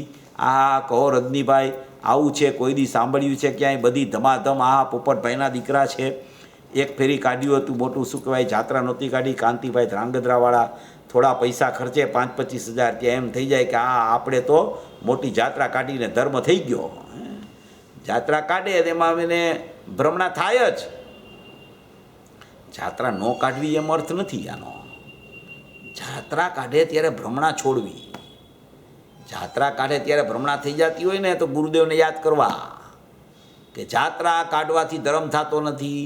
500,000 માણસને જાત્રામાં લઈ જવાથી ખરેખર એવું પૂન ખૂબ બંધાય છે, અને આવા પૂનનો બંધ કરતાં કરતાં ધર્મની પ્રાપ્તિ થઈ જશે. એવી ભ્રમણાથી જો આવી જાત્રા કાઢતો હોય તો મહામિથ્યાત્વનું પાપ લાગે છે. એ મિથ્યાત્વથી બચી શકતો નથી. મિથ્યાત્વ એવો છૂપો ચોર છે કે એ જલ્દી નજરે ચડતો નથી. એ તો એના જ્ઞાનમાં જ ખ્યાલ આવે કે આ કેમ આવું મિથ્યાત્વ થઈ જાય છે. અને આવા પુરુષ મળે ને ત્યારે ખબર પડે કે મિથ્યાત્વ શું છે ખરેખર. પંચાધ્યાય કરતા એ લખી છે એક વાત બહુ સુંદર, એટલી બધી સુંદર વાત લખી કે ચોટ લાગી જાય. એણે એમ લખી નાખ્યું પંચાધ્યાય કરતા કે પાપ અને પુણ્યનો વિચાર તો દરેક જીવ કરે છે. આ સમયે જો પાપ ચાલુ છે, આ પાપમાંથી આપણે નીકળી ગયા, અત્યારે તો હવે આપણે પુણ્યમાં આવી ગયા છીએ. પાપ તો આપણે ન કરાય. પાપથી તો એવો બંધ પડે કે આપણે નીચેની ગતિમાં જવું પડે. પાપ તો ન કરાય. પાપની વિરોધી પુન પાપનો વિચાર દરેક જીવ કરે છે કે પુન થયું કે પાપ થયું, પુન થયું કે પાપ થયું, પુન થયું કે પાપ થયું. હવે આ બેમાંથી કોઈ પણને મારું માનવું એનું નામ મિથ્યાત્વ છે. એનો વિચાર કોક જીવ કરે છે. એમ લખ્યું પંચાધ્યાયમાં. પંચાધ્યાય કરતા પુન પાપનો વિચાર દરેક જીવ પ્રત્યેક સમયે કર્યા કરે છે. પણ એ પુન પાપથી જુદું ત્રિકાળી દ્રવ્યનો વિચાર એ નથી કરતો, અને એ પુન પાપને મારા માનવા એનું નામ મિથ્યાત્વ છે. એનો એને ક્યારેય વિચાર જ નથી આવતો કે આ મિથ્યાત્વ કેમ જાતું નથી, આ મિથ્યાત્વ થાય છે કેવી રીતે? તો કે આ પાપ થયું, આ પુન થયું, પાપ થયું, પુન થયું, પાપ થયું, પુન થયું. પાપ તો ન કરાય આપણે, પાપ તો ન કરાય, પાપ તો ન કરાય. એનો અર્થ કે પુન કરાય એટલે કે મિથ્યાત્વ ચાલુ છે. એવા મિથ્યાત્વનો વિચાર કોક જીવ કરે છે. પુન પાપનો વિચાર દરેક જીવ આખો દિવસ કર્યા કરે, 24 કલાક. દરેકે પોતાનું થર્મોમીટરથી માપદંડ કાઢી લેવું. જ્ઞાનીઓના વચનો છે આ બધા. પોતે સમજી લેવું પોતે ક્યાં ભૂલ કરે છે. એટલે કહે છે કે આવી જાત્રા કાઢવાથી એમ થાય કે ધર્મ થઈ ગયો. તો કે અરે અહીં તો કહે છે પરનું તો કરી શકતો નથી, પણ પરને જાણવામાં જ્ઞાન, પર છે માટે જાણે છે એ બે નથી. કરી શકતો તો નથી, પરને જાત્રા કરાવી શકતો નથી, પણ પરને જાણવામાં જ્ઞાન. પર અહીંયા છે અને જ્ઞાન અહીંયા છે. એ પરને જાણવામાં જ્ઞાન, પર છે માટે અહીંયા જ્ઞાન જાણે છે. બિલકુલ એવું જ્ઞાનમાં પરિણમન નથી. પર છે માટે જ્ઞાન જાણે છે, જ્ઞેય છે માટે જ્ઞાન થાય છે, જ્ઞેયને લક્ષ્ય જ્ઞાન થાય છે, જ્ઞેયનું જ્ઞાન થાય છે, જ્ઞેયથી જ્ઞાન થાય છે. બિલકુલ એવી વ્યવસ્થા નથી. જ્ઞાન જ્ઞાનથી થાય છે. એવી જ્ઞાનની સતપણે સત્તા રહેલી છે. એટલે કે છે કે પરને જાણવામાં જ્ઞાન, પર છે માટે જાણે છે, એમેય નથી. હા. તો પ્રશ્ન પૂછે શ્રોતા, પરને જાણે તો છે? શ્રોતા તો હોશિયાર હોય પાછા પ્રશ્ન પૂછવાવાળા. પરનું જાણવું અહીંયા ગળે વળગેલું છે. એ છોડી નથી શકતો પરને જાણવાનું જીવ. પરને નહીં જાણી તો સ્વપર પ્રકાશક સ્વભાવ ઉડી જશે, સ્વભાવનું ખૂન થઈ જશે. પરને જાણશું નહીં તો સ્વપર પ્રકાશક સ્વભાવ છે, સ્વને જાણે અને પરને જાણે જ્ઞાન. એમાં સ્વભાવમાં શું દોષ? તો કે વાત એકદમ સાચી છે, કાંઈ દોષ નથી બિલકુલ. પણ તું પહેલાં જે બોલ્યો ને કે સ્વને જાણે, તો એ સ્વને જાણવું થયું પેલા. હવે સ્વને જાણે ને પરને જાણે, તો પરને જાણવાનો આગ્રહ તને કેમ રહે છે, સ્વને જાણવાનો કેમ નથી રહેતો તને? સ્વપર પ્રકાશકમાં તો સ્વ પેલું આવે છે. એ ભૂલી ગયો છે જી, એ જ ભૂલી જાય છે કે પેલામાં પેલા કોને જાણવો? પ્રથમ આત્માને જાણવો. આચાર્ય ભગવાને સત્રનારાયણ કીધું પેલામાં પેલા શું કરવું, પ્રથમમાં પ્રથમ શું કરવું? છ દ્રવ્યને જાણવા, દેવશાસ્ત્ર ગુરુને જાણવા, કોઈ પણ પ્રવૃત્તિ બીજી કાંઈ વર્તતી હોય એ જાણવી, તો કે બિલકુલ કાંઈ જાણવું નહીં, પહેલામાં પહેલા આત્માને જાણવો.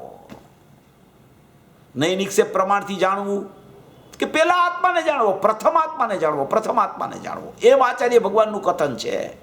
તો એ સ્વપ્રકાશકને ભૂલી ગયો છે ને પરપ્રકાશકમાં આડોઈટા કરે છે. સ્વને ભૂલીને પરને જાણવું પ્યોર અજ્ઞાન છે, પ્યોર અજ્ઞાન, વ્યવહાર નથી, અજ્ઞાન છે પ્યોર. સ્વને જાણ્યા પછી પરને જાણવું એ વ્યવહાર છે, એમ કહે છે અહીંયા. પરને જાણે તો છે, તો કે પરને જાણે છે એટલે એ સંબંધીનું જ્ઞાન થયું, એટલે જાણે છે એમ કહેવાય છે. પરને જાણે છે એટલે એ સંબંધીનું અહીંયા જ્ઞાનમાં જ્ઞાન થયું, જ્ઞાનથી એટલે એને જાણે એમ કહેવાય, એમ કહેવાય. જાણે છે એમ નથી કહેતા, એમ કહેવાય કે જાણે છે એમ. જો કહે છે એમ જાણે છે એમ કહેવાય છે. બાકી જ્ઞાન જ્ઞાનને જાણે છે, આ ગુરુદેવ કહે છે. બાકી શું છે? જ્ઞાન તો જ્ઞાનને જાણે છે, જ્ઞાન જ્ઞાનને જાણે છે. જેને અડીને જાણે તેને જાણ્યું કહેવાય, જેની સાથે તન્મય થાય તેને જાણ્યું કહેવાય, જેને અડીને જાણે તેને જાણ્યું કહેવાય. પર સાથે અડતું નથી જ્ઞાન, તન્મય થતું નથી. રાગ સાથે તન્મય નથી થતું તો પરની તો ક્યાં વાત છે, બહુ દૂર છે પર તો. અરે અહીં તો એમ કે છે જ્ઞાયક સાથે તન્મય થતું નથી. પર તો ક્યાં રહી ગયું, રાગ ક્યાં રહી ગયો? કોઈની તન્મય કોઈ સાથે થઈ જ શકતું નથી. હવે આત્મા સાથે તન્મય નથી થતું તો પર અને રાગની તો ચર્ચા બહુ દૂરની થઈ ગઈ, એમ કહેવા માંગે છે. જ્ઞાન જ્ઞાનને જાણે છે, જેને અડીને જાણે તેને જાણ્યું કહેવાય. પરને અડીને જાણતો નથી એટલે પરને નિશ્ચયથી, પરને અડીને જાણતો નથી એટલે પરને નિશ્ચયથી ખરેખર જાણતો નથી. ખરેખર પરને જાણતો નથી એમ કે છે ગુરુદેવ. નિશ્ચયથી ખરેખર પરને જાણતો નથી. જ્ઞાનનો સ્વભાવ નથી આત્માનો પરને જાણવાનો, એમ કહે છે.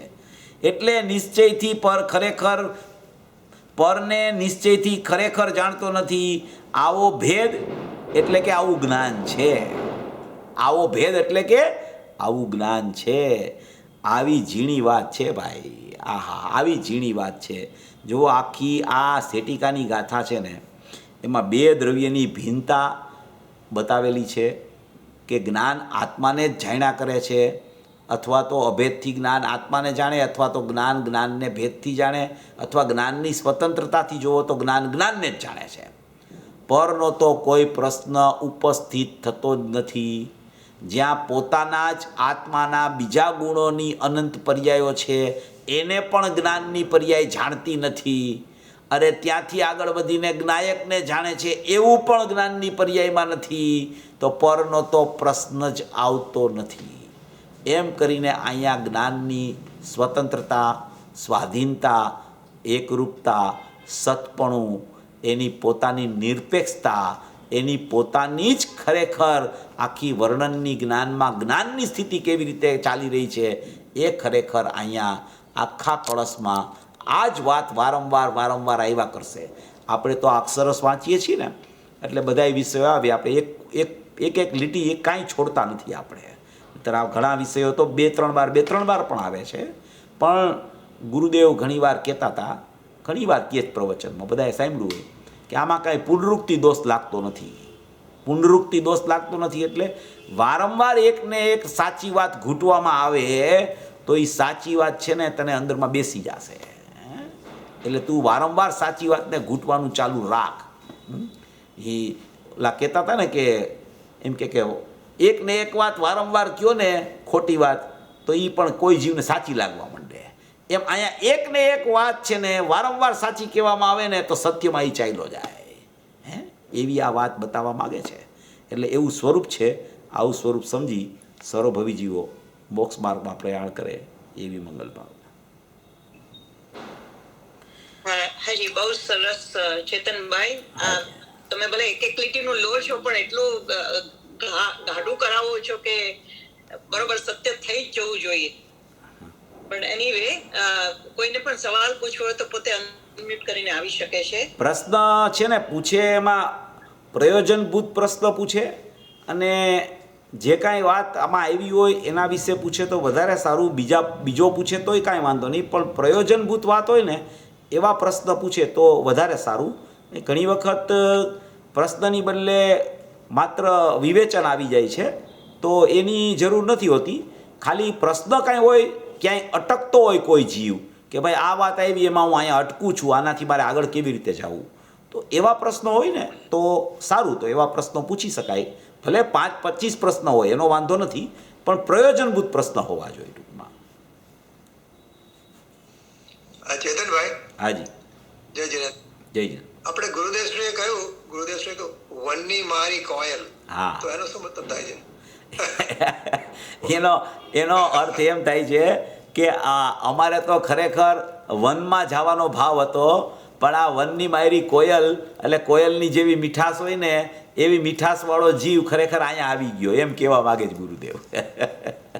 કે આ વનમાં જવાવાળો જીવ, વનમાં જવાવાળો જીવ, આવી મીઠાશવાળો જીવ આ ભૂલથી અહીંયા આવી ગયો, એમ કહેવા માગે છે ગુરુદેવ.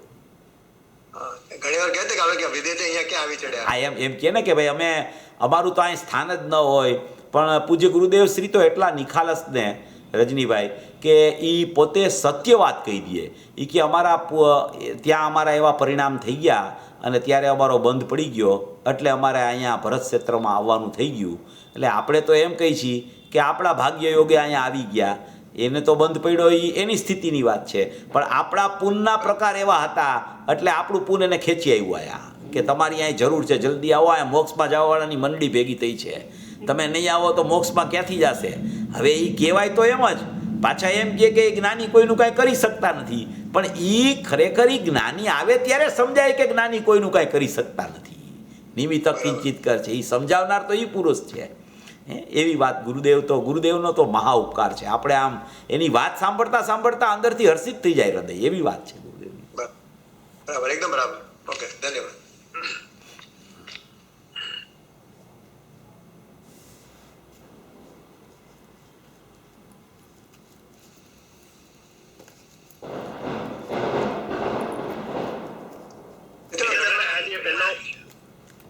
લાલચંદભાઈની સરનાળીનો જે પહેલો બોલ છે, હા,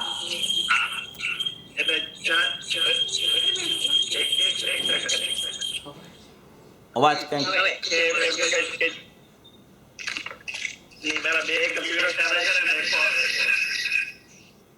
હા એકો આવે છે, ખબર નથી પડતી. હાજી, એ જે પેલો ચાલનારો જણાય છે ખરેખર પર જણાતું નથી. એમનો પેલું જે સરવાણીનો પહેલો જ બોલ છે. હાજી, બરાબર. એ બાબતમાં માણસોને એટલી મિસઅન્ડરસ્ટેન્ડિંગ છે ને કે તમે કેમ કહી શકો કે ખરેખર પર જણાતું નથી. એ મોટી આર્ગ્યુમેન્ટ આવે, તમે કોઈને બી આ વાત કરો.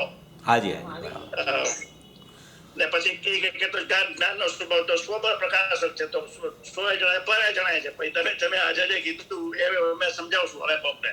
બરાબર. ના, એટલે એમાં એવું છે, ઘણી વખત તમે જવાબ ના આપી શકીએ. હા, એટલે એમાં એવું છે કે આ વસ્તુ એવી છે કે અનાદિથી જીવને પરને જાણવાનો પક્ષ છે, અનાદિથી જીવને પરને જાણવાનો પક્ષ છે. અને એમાંય એને થોડીક શાસ્ત્રની સમજણ થઈ જાય કે જ્ઞાનનો સ્વભાવ સ્વપર પ્રકાશક છે. એટલે એ જ્ઞાનના સ્વભાવમાં સ્વપર પ્રકાશકમાં હજારો વખત ગુરુદેવે કીધું કે જ્ઞાનનો સ્વભાવ સ્વપર પ્રકાશક છે, એટલે કે સ્વને જાણે ને પર નહીં જાણે, એમ ગુરુદેવે હજારો વખત કીધું છે. એનો કોઈ નિષેધ નથી કરતા આપણે. એ વાત તો એમ જ છે, જાણવું બરાબર થાય છે સ્વપરનું, પણ એકાંતે જ્ઞાન પરને લક્ષ કરીને પરને જાણતું નથી. આ વાત જીવને બેસતી નથી. લાલચંદભાઈનું કહેવાનો આશય હંમેશા એમ હતો કે જ્ઞાનનો સ્વભાવ આમાં નથી ઉડતો.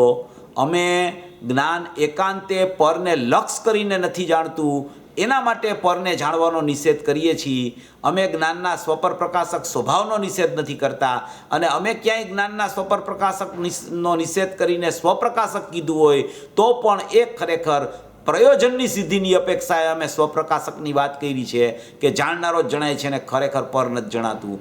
અમને બધી ખબર છે કે સ્વપર પ્રકાશક જ્ઞાનનો સ્વભાવ છે, એમાં સ્વપરનું જાણવું થાય છે. એવા પણ એના કેટલાય પ્રવચનોમાં સ્વપર પ્રકાશકનો અદ્ભુત ખુલાસો છે. એવું નથી કે એણે નથી કર્યો ખુલાસો, પણ એવું છે કે કોઈ શાસ્ત્ર પાઠી થઈ જાય અને એનો કોઈ એને પક્ષ થઈ જાય સ્વપર પ્રકાશકનો, તો સ્વપર પ્રકાશક તો ખરેખર આમ જુઓ તો સ્વ અને પરને જાણવું તો એ તો પ્રમાણ થઈ ગયું. ખરેખર સ્વને જાણવું એ નિશ્ચય, સ્વ અને પર બે આવ્યા તો પ્રમાણ થઈ ગયું. એમાં તો એ પ્રમાણમાં તો અનુભૂતિ ન થાય, સ્વને જાણતા અનુભૂતિ થાય. આમ સામાન્ય વાત છે. જો વિચારક જીવ થાય ને તો એકદમ એને ખ્યાલમાં આવે કે સ્વપર પ્રકાશક સ્વભાવનો નિષેધ નથી, સ્વપરને જાણવાનોય નિષેધ નથી. એકાંતે પરને લક્ષ કરીને જે જીવ જાણે છે તો સ્વ તો ચૂકાઈ ગયો. એમાં તો સ્વપર પ્રકાશક ક્યાં રહ્યું એની પાસે? એનું તો એકલું પર પ્રકાશક થઈ ગયું. તો ગુરુદેવે કેટલાય પ્રવચનોમાં કીધું કે એકલું જ્ઞાનમાં પરને જાણવું, એવું એકલું જ્ઞાનનું પર પ્રકાશકપણું એ મિથ્યા જ્ઞાન છે. એવું ગુરુદેવે કેટલા પ્રવચનોમાં કીધું છે, કેટલાય પ્રવચનોમાં, કે એકલું જ્ઞાન એકાંતે પરને જાણવા જાય અને એ પરને જાણવા એકાંતે જાય તો એનો પરપ્રકાશક એકલો સ્વભાવ થઈ ગયો, સ્વપ્રકાશકપણું રહી ગયું, તો એનું નામ મિથ્યા જ્ઞાન છે. એમ ગુરુદેવે કેટલાય પ્રવચનોમાં કીધું છે. એટલે આમાં તો શું છે કે પોતાને પોતાની જરૂરિયાત લાગે, પોતાનો આત્મા એને જોતો હોય તો એને આવી થોડીક સૂક્ષ્મ વાતમાં રસ આવે. નહીંતર શું થાય કે સ્વપર પ્રકાશક છે, સ્વ નહીં જાણે ને પર નહીં જાણે, સ્વ નહીં જાણે ને પર નહીં જાણે. એ જનરલ વાત થઈ ગઈ છે આખી. પણ પ્રયોજનની સિદ્ધિ કેમાં થાય એ એણે વિચાર કરવો જોઈએ. ખરેખર કોઈ માને ન માને એ તો એની હોનહાર, તો પોતાની સ્વતંત્ર યોગ્યતા છે.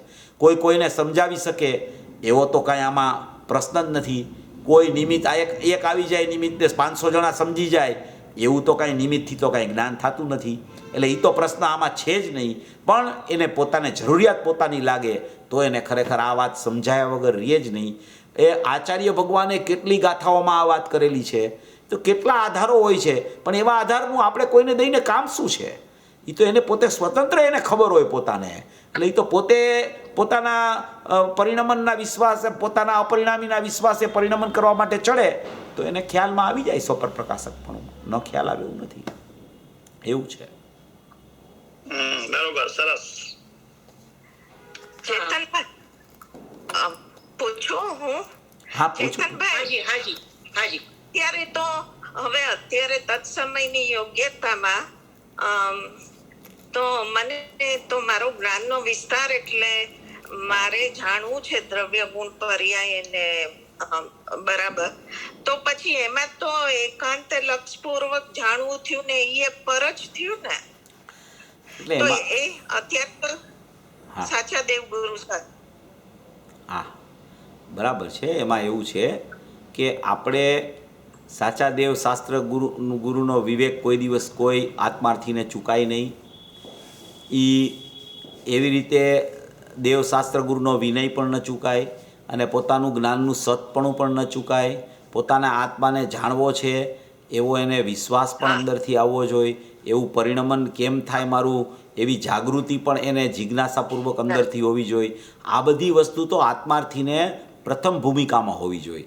પ્રથમ ભૂમિકામાં જો આ બધી વસ્તુમાં પણ એને હજી સમજણનો અભાવ હોય તો એને સતપણું તો બહુ દૂર છે. એટલે આ બધી ભૂમિકા તો આત્માર્થીને પહેલેથી હોય જ. એ ન હોય એવું તો બને જ નહીં, કારણ કે એ તો પહેલું પગથિયું છે, પ્રથમ પગથિયું છે. એ તો પહેલાં જ હોય. પછી એને એ કરતાં એને ખ્યાલમાં આવવા માંડે કે આ જ્ઞાનનું તો સતપણું છે, જ્ઞાનનો તો જાણવું સ્વભાવ છે. એટલે અહીંયા સતની વ્યાખ્યા આ ઠેઠ સર્વવિશુદ્ધ જ્ઞાન અધિકારમાં આવી વ્યાખ્યા આવી છે. આખું સમયસાર પૂરું થવા આવ્યું ત્યારે.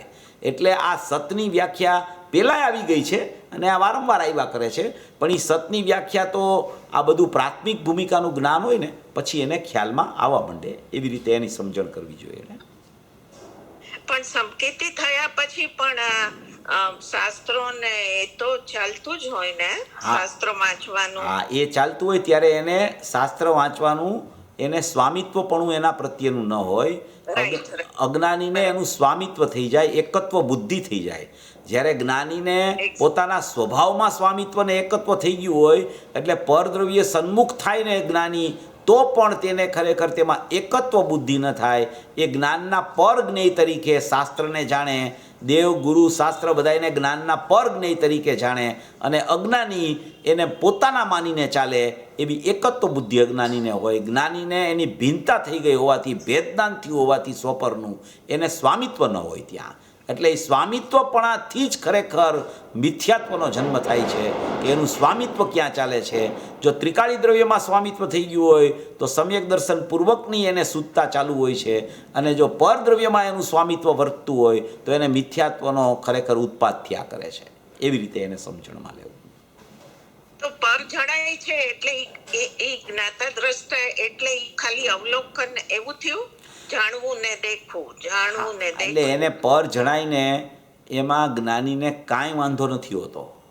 આખું લોકાલોક જણાય છે કેવડી ભગવાનને, એને કાંઈ તકલીફ નથી થતી પરના. પર ગમે તેટલું જણાઈ જાય જ્ઞાનમાં તો ખરેખર એ તો જ્ઞાનને જ જાણતા જાણતા પરિણયમાં કરે છે. એટલે એને પર ઝલકે તો એમાં એને કાંઈ તકલીફ નથી હોતી, કારણ કે આખું લોકાલોક છે અને લોકાલોકનું પોતાનું પ્રમેયત્વ છે, જ્ઞેયત્વ. તો એ જડકા કરશે જ્ઞાનમાં, તો અહીં સ્વચ્છતા છે તો ભલે ને જડકે. મારામાં ક્યાં આવી જાય છે એ તો મને તકલીફ થાય?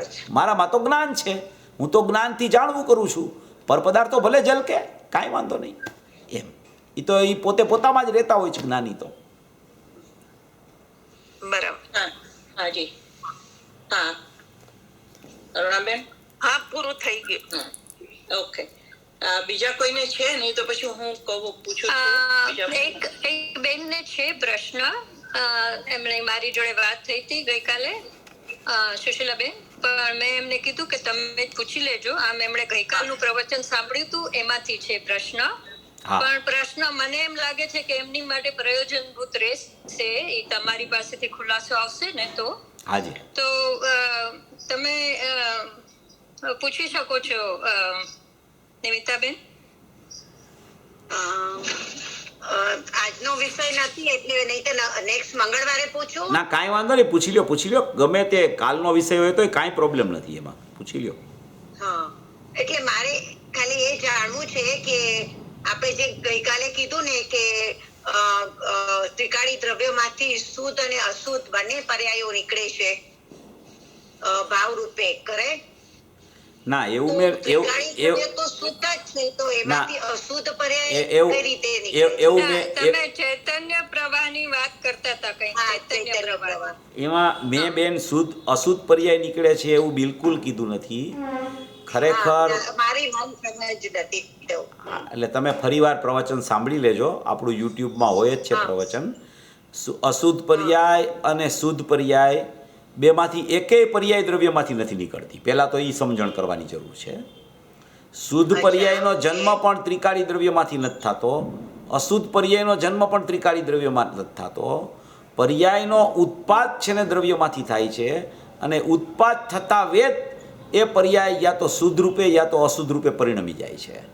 દ્રવ્યમાંથી અશુદ્ધતા કે શુદ્ધતા આવતી નથી. જો દ્રવ્યમાંથી શુદ્ધતા આવતી હોય તો દ્રવ્ય તો કાયમ છે, તો શુદ્ધતા જ આવવી જોઈએ, તો અશુદ્ધતા ક્યાંથી આવી ગઈ?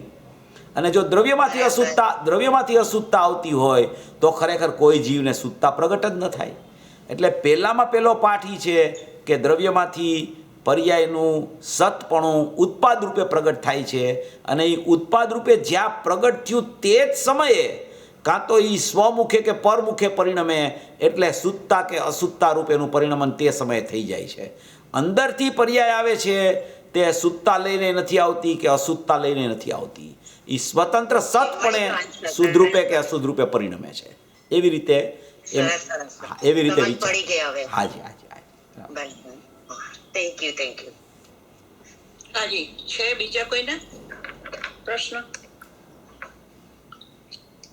ઓકે, તો આજે આપણે વાત કરી ને કે વિચારધારામાં પરનું જાણવું કે જ્ઞાનનું જાણવું થાય છે, તો અને પછી જ્ઞાનને જાણતા બધું જણાઈ જાય છે. તો વિચારધારા નિર્ણયપૂર્વક કેવી રીતે આગળ ચલાવવી એ થોડુંક તમે કહેશો? મેં તમારું આમાં આવી એટલે વાત કરું છું, પણ તમારું પ્રવચન સન્ડેના જે 69 છે ડિસેમ્બર 3rd 17 નું, એમાં તમે આ લીધેલું શક્તિના પ્રવચન વખતે, ને મને બહુ જ અસર કરી. પણ મને એ સાંભળવું છે એવી રીતે, કેવી રીતે વિચારધારામાં કરીએ આપણે હા, નિર્ણય કરતા કરતા ભેદ જ્ઞાન.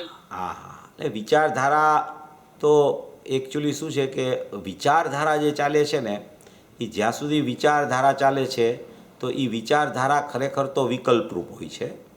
કારણ કે વિચારને હંમેશા વિકલ્પનો સંગ હોય છે. કારણ કે વિચાર છે એ ફરતી વસ્તુ છે, પણ છતાંય જ્ઞાનમાં વિચારધારા જે ચાલે છે એ પણ ખરેખર આગળ વધીને કાર્યકારી થાય છે. ભલે એ અત્યારે વર્તમાનમાં વિકલ્પરૂપ ચાલતી હોય, પણ જ્ઞાનમાં જ્યારે વિચારધારા શરૂ થાય છે ત્યારે જે ઓલો એકલો સાંભળનારો જીવ હોય છે 5 ઇન્દ્રિયના માધ્યમથી, એ એકલો સાંભળનારો અને એકલો જોનારો અને એકલો વાંચનારો જીવ હોય છે, એના કરતાં વિચારવાળો જીવ હોય છે એ મતિ જ્ઞાનમાંથી કન્વર્ટ થઈને શ્રુત જ્ઞાનમાં પહોંચી ગયો છે. એ શ્રુત જ્ઞાનમાં પહોંચ્યો છે એટલે શ્રુત જ્ઞાન જ ભાવશ્રુત જ્ઞાન રૂપે પરિણમી શકે છે. એટલે એ શ્રુત જ્ઞાનમાં મનના સંગે વિચારધારા ચાલતી હોય છે. હવે એ જ્યાં સુધી મનના સંગે વિચારધારા ચાલે છે ત્યાં સુધી એ વિચારધારા છે એ વિકલ્પરૂપ છે. પણ મનના સંગે કોઈ એવી વિચારધારા ચાલતા ચાલતા જ્ઞાનમાં એક નિર્ણયની ભૂમિકા આવી જાય છે. અને એ નિર્ણયની ભૂમિકા જ્યારે જીવને આવવા માંડે છે ત્યારે એ નિર્ણયની ભૂમિકા હજી છે તો વિચારધારા જ નિર્ણયની ભૂમિકામાં, પણ એ નિર્ણયવાળું જ્ઞાનની વિચારધારા અને નિર્ણય પૂર્વેની વિચારધારા, એ પૂર્વેની વિચારધારામાં એકલો મનનો સંગ હોય છે. જ્યારે નિર્ણયવાળી વિચારધારા થાય છે ત્યારે ત્યાં જ્ઞાનમાં કોઈ એક બીજો ફાંટો ચાલુ થાય છે, અને એ ફાંટો ચાલુ થાય છે એ સ્મરણ જ્ઞાનમાં જાય છે. એ સ્મરણ જ્ઞાનવાળો જે ફાંટો છે એ નિરંતર જે વિચારધારામાં એણે આખા ત્રિકાળી દ્રવ્યોનો નિર્ણય કરવા માટે જે વિચાર કરેલો હતો એવી એક સ્મરણની સ્થિતિ એની અંદરમાં એક ચાલુ થઈ જાય છે. જે સ્મરણની સ્થિતિ ચાલુ થઈ છે એ સ્મરણ જ્ઞાન છે એ મનના સંગથી જુદું છે, એ વિચારથી પણ જુદું જ્ઞાન છે. એ વિચારના કાળે વિચારમાંથી જ એક જ્ઞાનનો ફાંટો એક જુદો સ્મરણ તરફ વળી જાય છે. એમ કે એ જ્ઞાનના 2 મોઢા થઈ જાય છે. અજ્ઞાન દશામાં જ્ઞાનના 2 મોઢા થાય છે. એ અજ્ઞાન દશામાં જ્ઞાનના 2 મોઢા થાય છે. એમાં એક મોઢું છે એ હજી મનના સંગે વિચારરૂપ કામ કરે છે, અને બીજું મોઢું જ્ઞાનનું છે એ આત્માની સન્મુખ થવા માટે પ્રયત્નશીલ રહેતું એને આત્માના સ્મરણરૂપી જ્ઞાન એમાં ચાલતું થઈ જાય છે. એવા એક જ્ઞાનના 2 ફાંટા અજ્ઞાન દશામાં જ્ઞાની થયા પહેલાં પણ જીવને ચાલુ થઈ જાય છે. આ ફાંટા ચાલુ કેવી રીતે થાય કે મનના સંગે વિચારમાં વિકલ્પરૂપ દશા ચાલતા ચાલતા એને કોઈ નિર્ણયની ભૂમિકા આવી જાય, ત્રિકાળી દ્રવ્યનું બહુમાન આવી જાય, સત સ્વભાવનું ખરેખર ખ્યાલ આવી જાય, અને એને એવો સત સ્વભાવ, ત્રિકાળી દ્રવ્યનો સત સ્વભાવ, એની પર્યાયનો પણ સત સ્વભાવ, એવું સતપણું બધી જગ્યાએ બેસવા માંડે એને. એટલે કે સર્વત્ર જ્ઞાનનું જ ચમકવું છે એમ એને જ્યારે ખ્યાલમાં આવી જાય ત્યારે એને ખ્યાલ આવે કે ઓહો મારો સ્વભાવ તો આવો પરિપૂર્ણ અને એકદમ અભેદરૂપ જ્ઞાયક ભાવ પરિપૂર્ણ ચૈતન્ય વસ્તુ છે. તો એમાંથી ટપકતું જે જ્ઞાન, એમાંથી જે દ્રવતું જે જ્ઞાન છે એ જ્ઞાનમાં તો એ જ્ઞાયક જ હોવો જોઈએ, એના સિવાય કાંઈ ન હોવું જોઈએ. એવી કોઈ એને એ મનના સંગે વિચાર કરતાં કરતાં એક નિર્ણયની ભૂમિકા આવે છે, અને એ વિચારધારા નિર્ણયની ભૂમિકા, વિચારધારા મનના સંગે ચાલતા ચાલતા નિર્ણયની ભૂમિકા આવી. એ નિર્ણય થયો ત્યાં એ નિર્ણયમાં ફાંટા પડી જાય છે, અને એ ફાંટાવાળું જ્ઞાન સ્મરણ જ્ઞાન છે એ ખરેખર આગળ વધીને આ વિચારધારા મંદ પડે છે અને આ સ્મરણવાળું જ્ઞાન આગળ વધે છે. મતિ જ્ઞાનનો પ્રશ્ન નથી, વચ્ચે મતિશ્રુત એવું થયા કરે છે, પણ છતાંય બળવત્તર રૂપે શ્રુત જ્ઞાનમાં વિચારધારા અને સ્મરણ જ્ઞાન ચાલ્યા કરે છે. એ સ્મરણ જ્ઞાન આગળ વધતા કોઈ હું જ્ઞાયક છું એવી અપૂર્વ પ્રીતિ અને પ્રતીતિ આવતા એને ખરેખર આત્મ અનુભવ થાય છે. આ આખી એની પ્રોસેસ આવી રીતે છે. બાકી એમાં દરેક જીવને સ્વતંત્રપણે પોતાના પુરુષાર્થપૂર્વક આવી રીતે એનો ક્રમ આગળ વધે છે. કોઈને ત્વરિતમાં કામ થાય છે, કોઈને થોડો ટાઈમ લાગે છે, કોઈને આચાર્ય ભગવાને વધારેમાં વધારે 6 મહિના 34માં કળશમાં કીધા છે એમ 6 મહિનામાં પણ કામ થઈ જાય છે. 6 મહિનામાં કામ થઈ જાય તો પણ આ કાળની અપેક્ષાએ ઘણું સારું કહેવાય. એટલે આમાં શું છે કે આની પાછળ પડી જાય, આના વગર એને ચેન ન પડે. જેમ એને સુધા લાગી હોય તો એને આહાર વગર એને અનુકૂળતા ન રહીએ, કારણ કે આ ધાનનું ઢીંગલું છે, આ શરીર છે ને, એ ધાનનું ઢીંગલું કહેવાય આને. એને ધાન વગર ચાલે નહીં. એવી રીતે આને જ્ઞાન વગર ચાલે નહીં જીવને. જો એવો એને ખ્યાલ આવી જાય અને જો સતત ધારા એની ઉપડી ગઈ તો એવી કોઈ શ્રુત ધારા અંદરથી ચાલુ થઈ જાય અને એ શ્રુત ધારામાં કોઈ અપૂર્વ શ્રુત ધારા ચાલુ થાય તો ખરેખર એ શ્રુત જ્ઞાનમાં આત્માને ભેટતા જ ભાવશ્રુત જ્ઞાનના પરિણમન રૂપે અનુભૂતિ એને થઈ જાય. એવી કોઈ સ્થિતિ જીવની અજ્ઞાન દશામાંથી જ્ઞાની થવા માટેનું પરિણમન એવી રીતે એને ચાલુ થઈ જાય છે. એવું સ્વરૂપ છે આખું. તમે જે સ્મરણ જ્ઞાનની વાત કરી, એ સ્મરણ જ્ઞાન એટલે કે વિચારની જાતિ બદલાઈ ગઈ એ પહેલા કે એ પછી? હા, વિચારની જાતિ એવી રીતે બદલાણી કે એ સ્મરણ જ્ઞાન જ્યારે ચાલુ થાય છે ત્યારે એક વિચારધારામાં મનના સંગે વિચાર હજી ચાલુ છે. એ સમયે એક ફાંટો જ્ઞાનનો છે. એ વિચારથી જુદો, મનના સંગથી જુદો, જ્ઞાયકના સંગે જવા માટે તૈયારી કરતો એક જ્ઞાનનો ફાંટો તે તરફ વળતો પ્રગટ થાય છે. એ તે તરફ વળતો ફાંટો એક જ્યાં જ્ઞાનનું બે મોઢાવાળું જ્ઞાન થઈ ગયું, ત્યાં એક મોઢું એનું જ્ઞાયક તરફ છે, બીજું મોઢું વિચાર દશાવાળું મનના સંગે વિકલ્પાત્મક દશામાં છે. એવા જ્યારે એને આ બેવડા મોઢે જ્ઞાન ચાલુ થાય છે ત્યારે એ જ્ઞાનમાં, સ્મરણ જ્ઞાનમાં આખા જ્ઞાયકનો મહિમા ચાલ્યા કરે છે અને ખરેખર વિકલ્પાત્મક જ્ઞાન છે એ વિચારના સંગે, મનના સંગે ચાલતો વિચાર નબળો પડવા માંડે છે. જેટલી ઓની ધારા ઉગ્ર ચાલે છે એટલો આ મનના સંગનો વિચાર છે એ ખરેખર ધીમે ધીમે ધીમે ધીમે ધીમે આચ્છાદિત થવા માંડે છે. અને જ્યાં જે જ્ઞાયક તીરોભૂત હતો એ જ્યાં જ્ઞાનમાં, સ્મરણ જ્ઞાનમાં આવિર્ભૂત થયો ત્યાં ખરેખર આ વિચાર દશા મનના સંગે ચાલતી તીરોભૂત થઈ જાય છે અને ખરેખર જ્ઞાનમાં જ્ઞાયક આવિર્ભૂત થઈને અનુભૂતિનું અને વેદન આવી જાય છે. એવી રીતની સ્થિતિ છે. હા, બહુ સરસ, બહુ સરસ. ક્લિયર થયું. હવે ખાલી પ્રયોગ કરવાનો છે આપણે આ રોજ. એકદમ બરાબર છે. ભાઈ, એક સવાલ છે. આપણે જયારે જ્ઞાનની વાત ચાલતી તો જ્ઞાનને જાણે છે, ત્યાં વિશેષ સામાન્યને જાણે છે એવી રીતે લેવાનું એટલે અપેક્ષાથી તો કહી શકાય, પણ યુઝ્યુઅલી તો જ્ઞાનની પર્યાય જ જ્ઞાનને પર્યાયને જ્ઞાનની પર્યાયને જ જાણે છે. એ બરાબર છે ને? એમ જ જ્ઞાનની પર્યાયને જાણે છે. એમ જ લેવાનું. બરાબર છે. ચેતનભાઈ, તમે જ્યારે સ્મરણ જ્ઞાનની વાત કરી તો એને જ ભાવ ભાષણ કહેવાય, એને જ ઉપયોગ પકડાયો ભાવ ભાષણ અને બરાબર ને? અને દ્રષ્ટિનો એને પણ એમ જ કહેવાય કે દ્રષ્ટિનો વિષય જ્ઞાનની પર્યાયમાં જ્ઞાન તરીકે આવ્યો.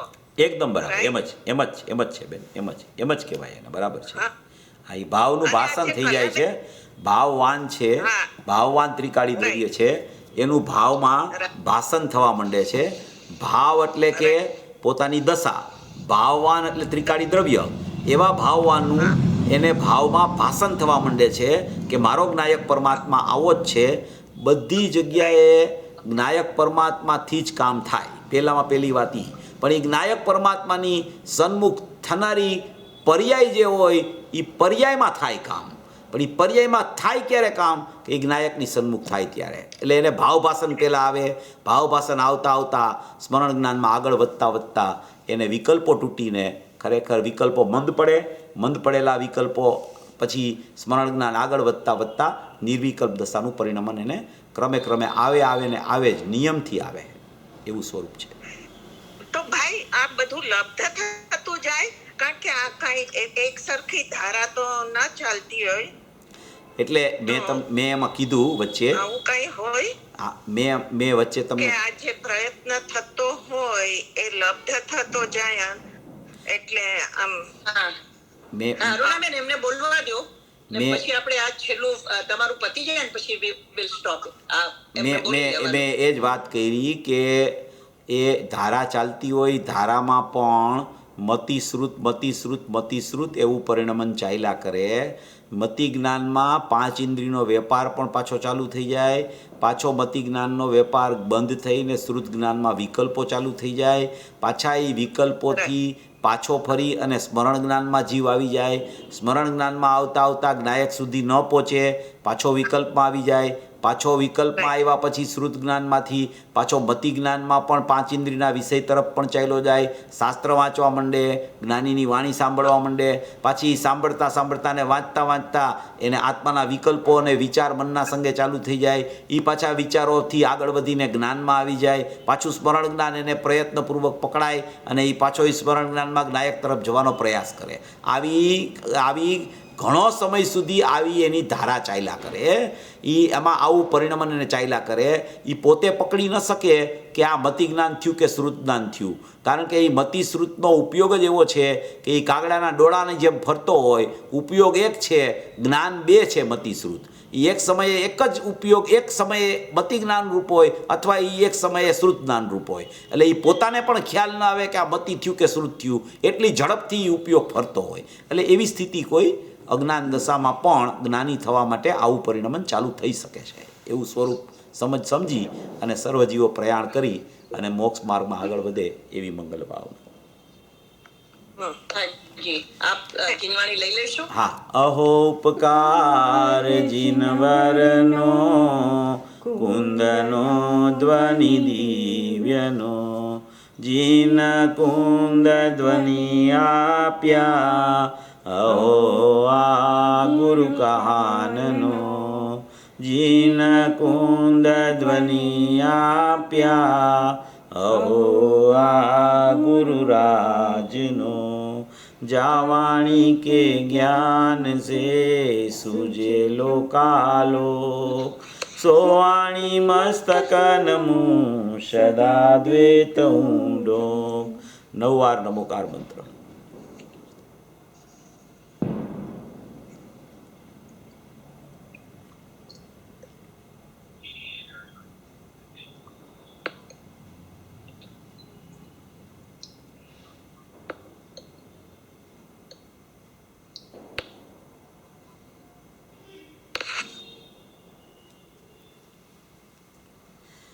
બોલો મંગલમય જીનવાણી માતનો જય હો. પરમ કૃપાળુ અનંત અનંત અનંત ઉપકારી શ્રી સદગુરુ દેવનો જય હો. જય જિનેન્દ્ર.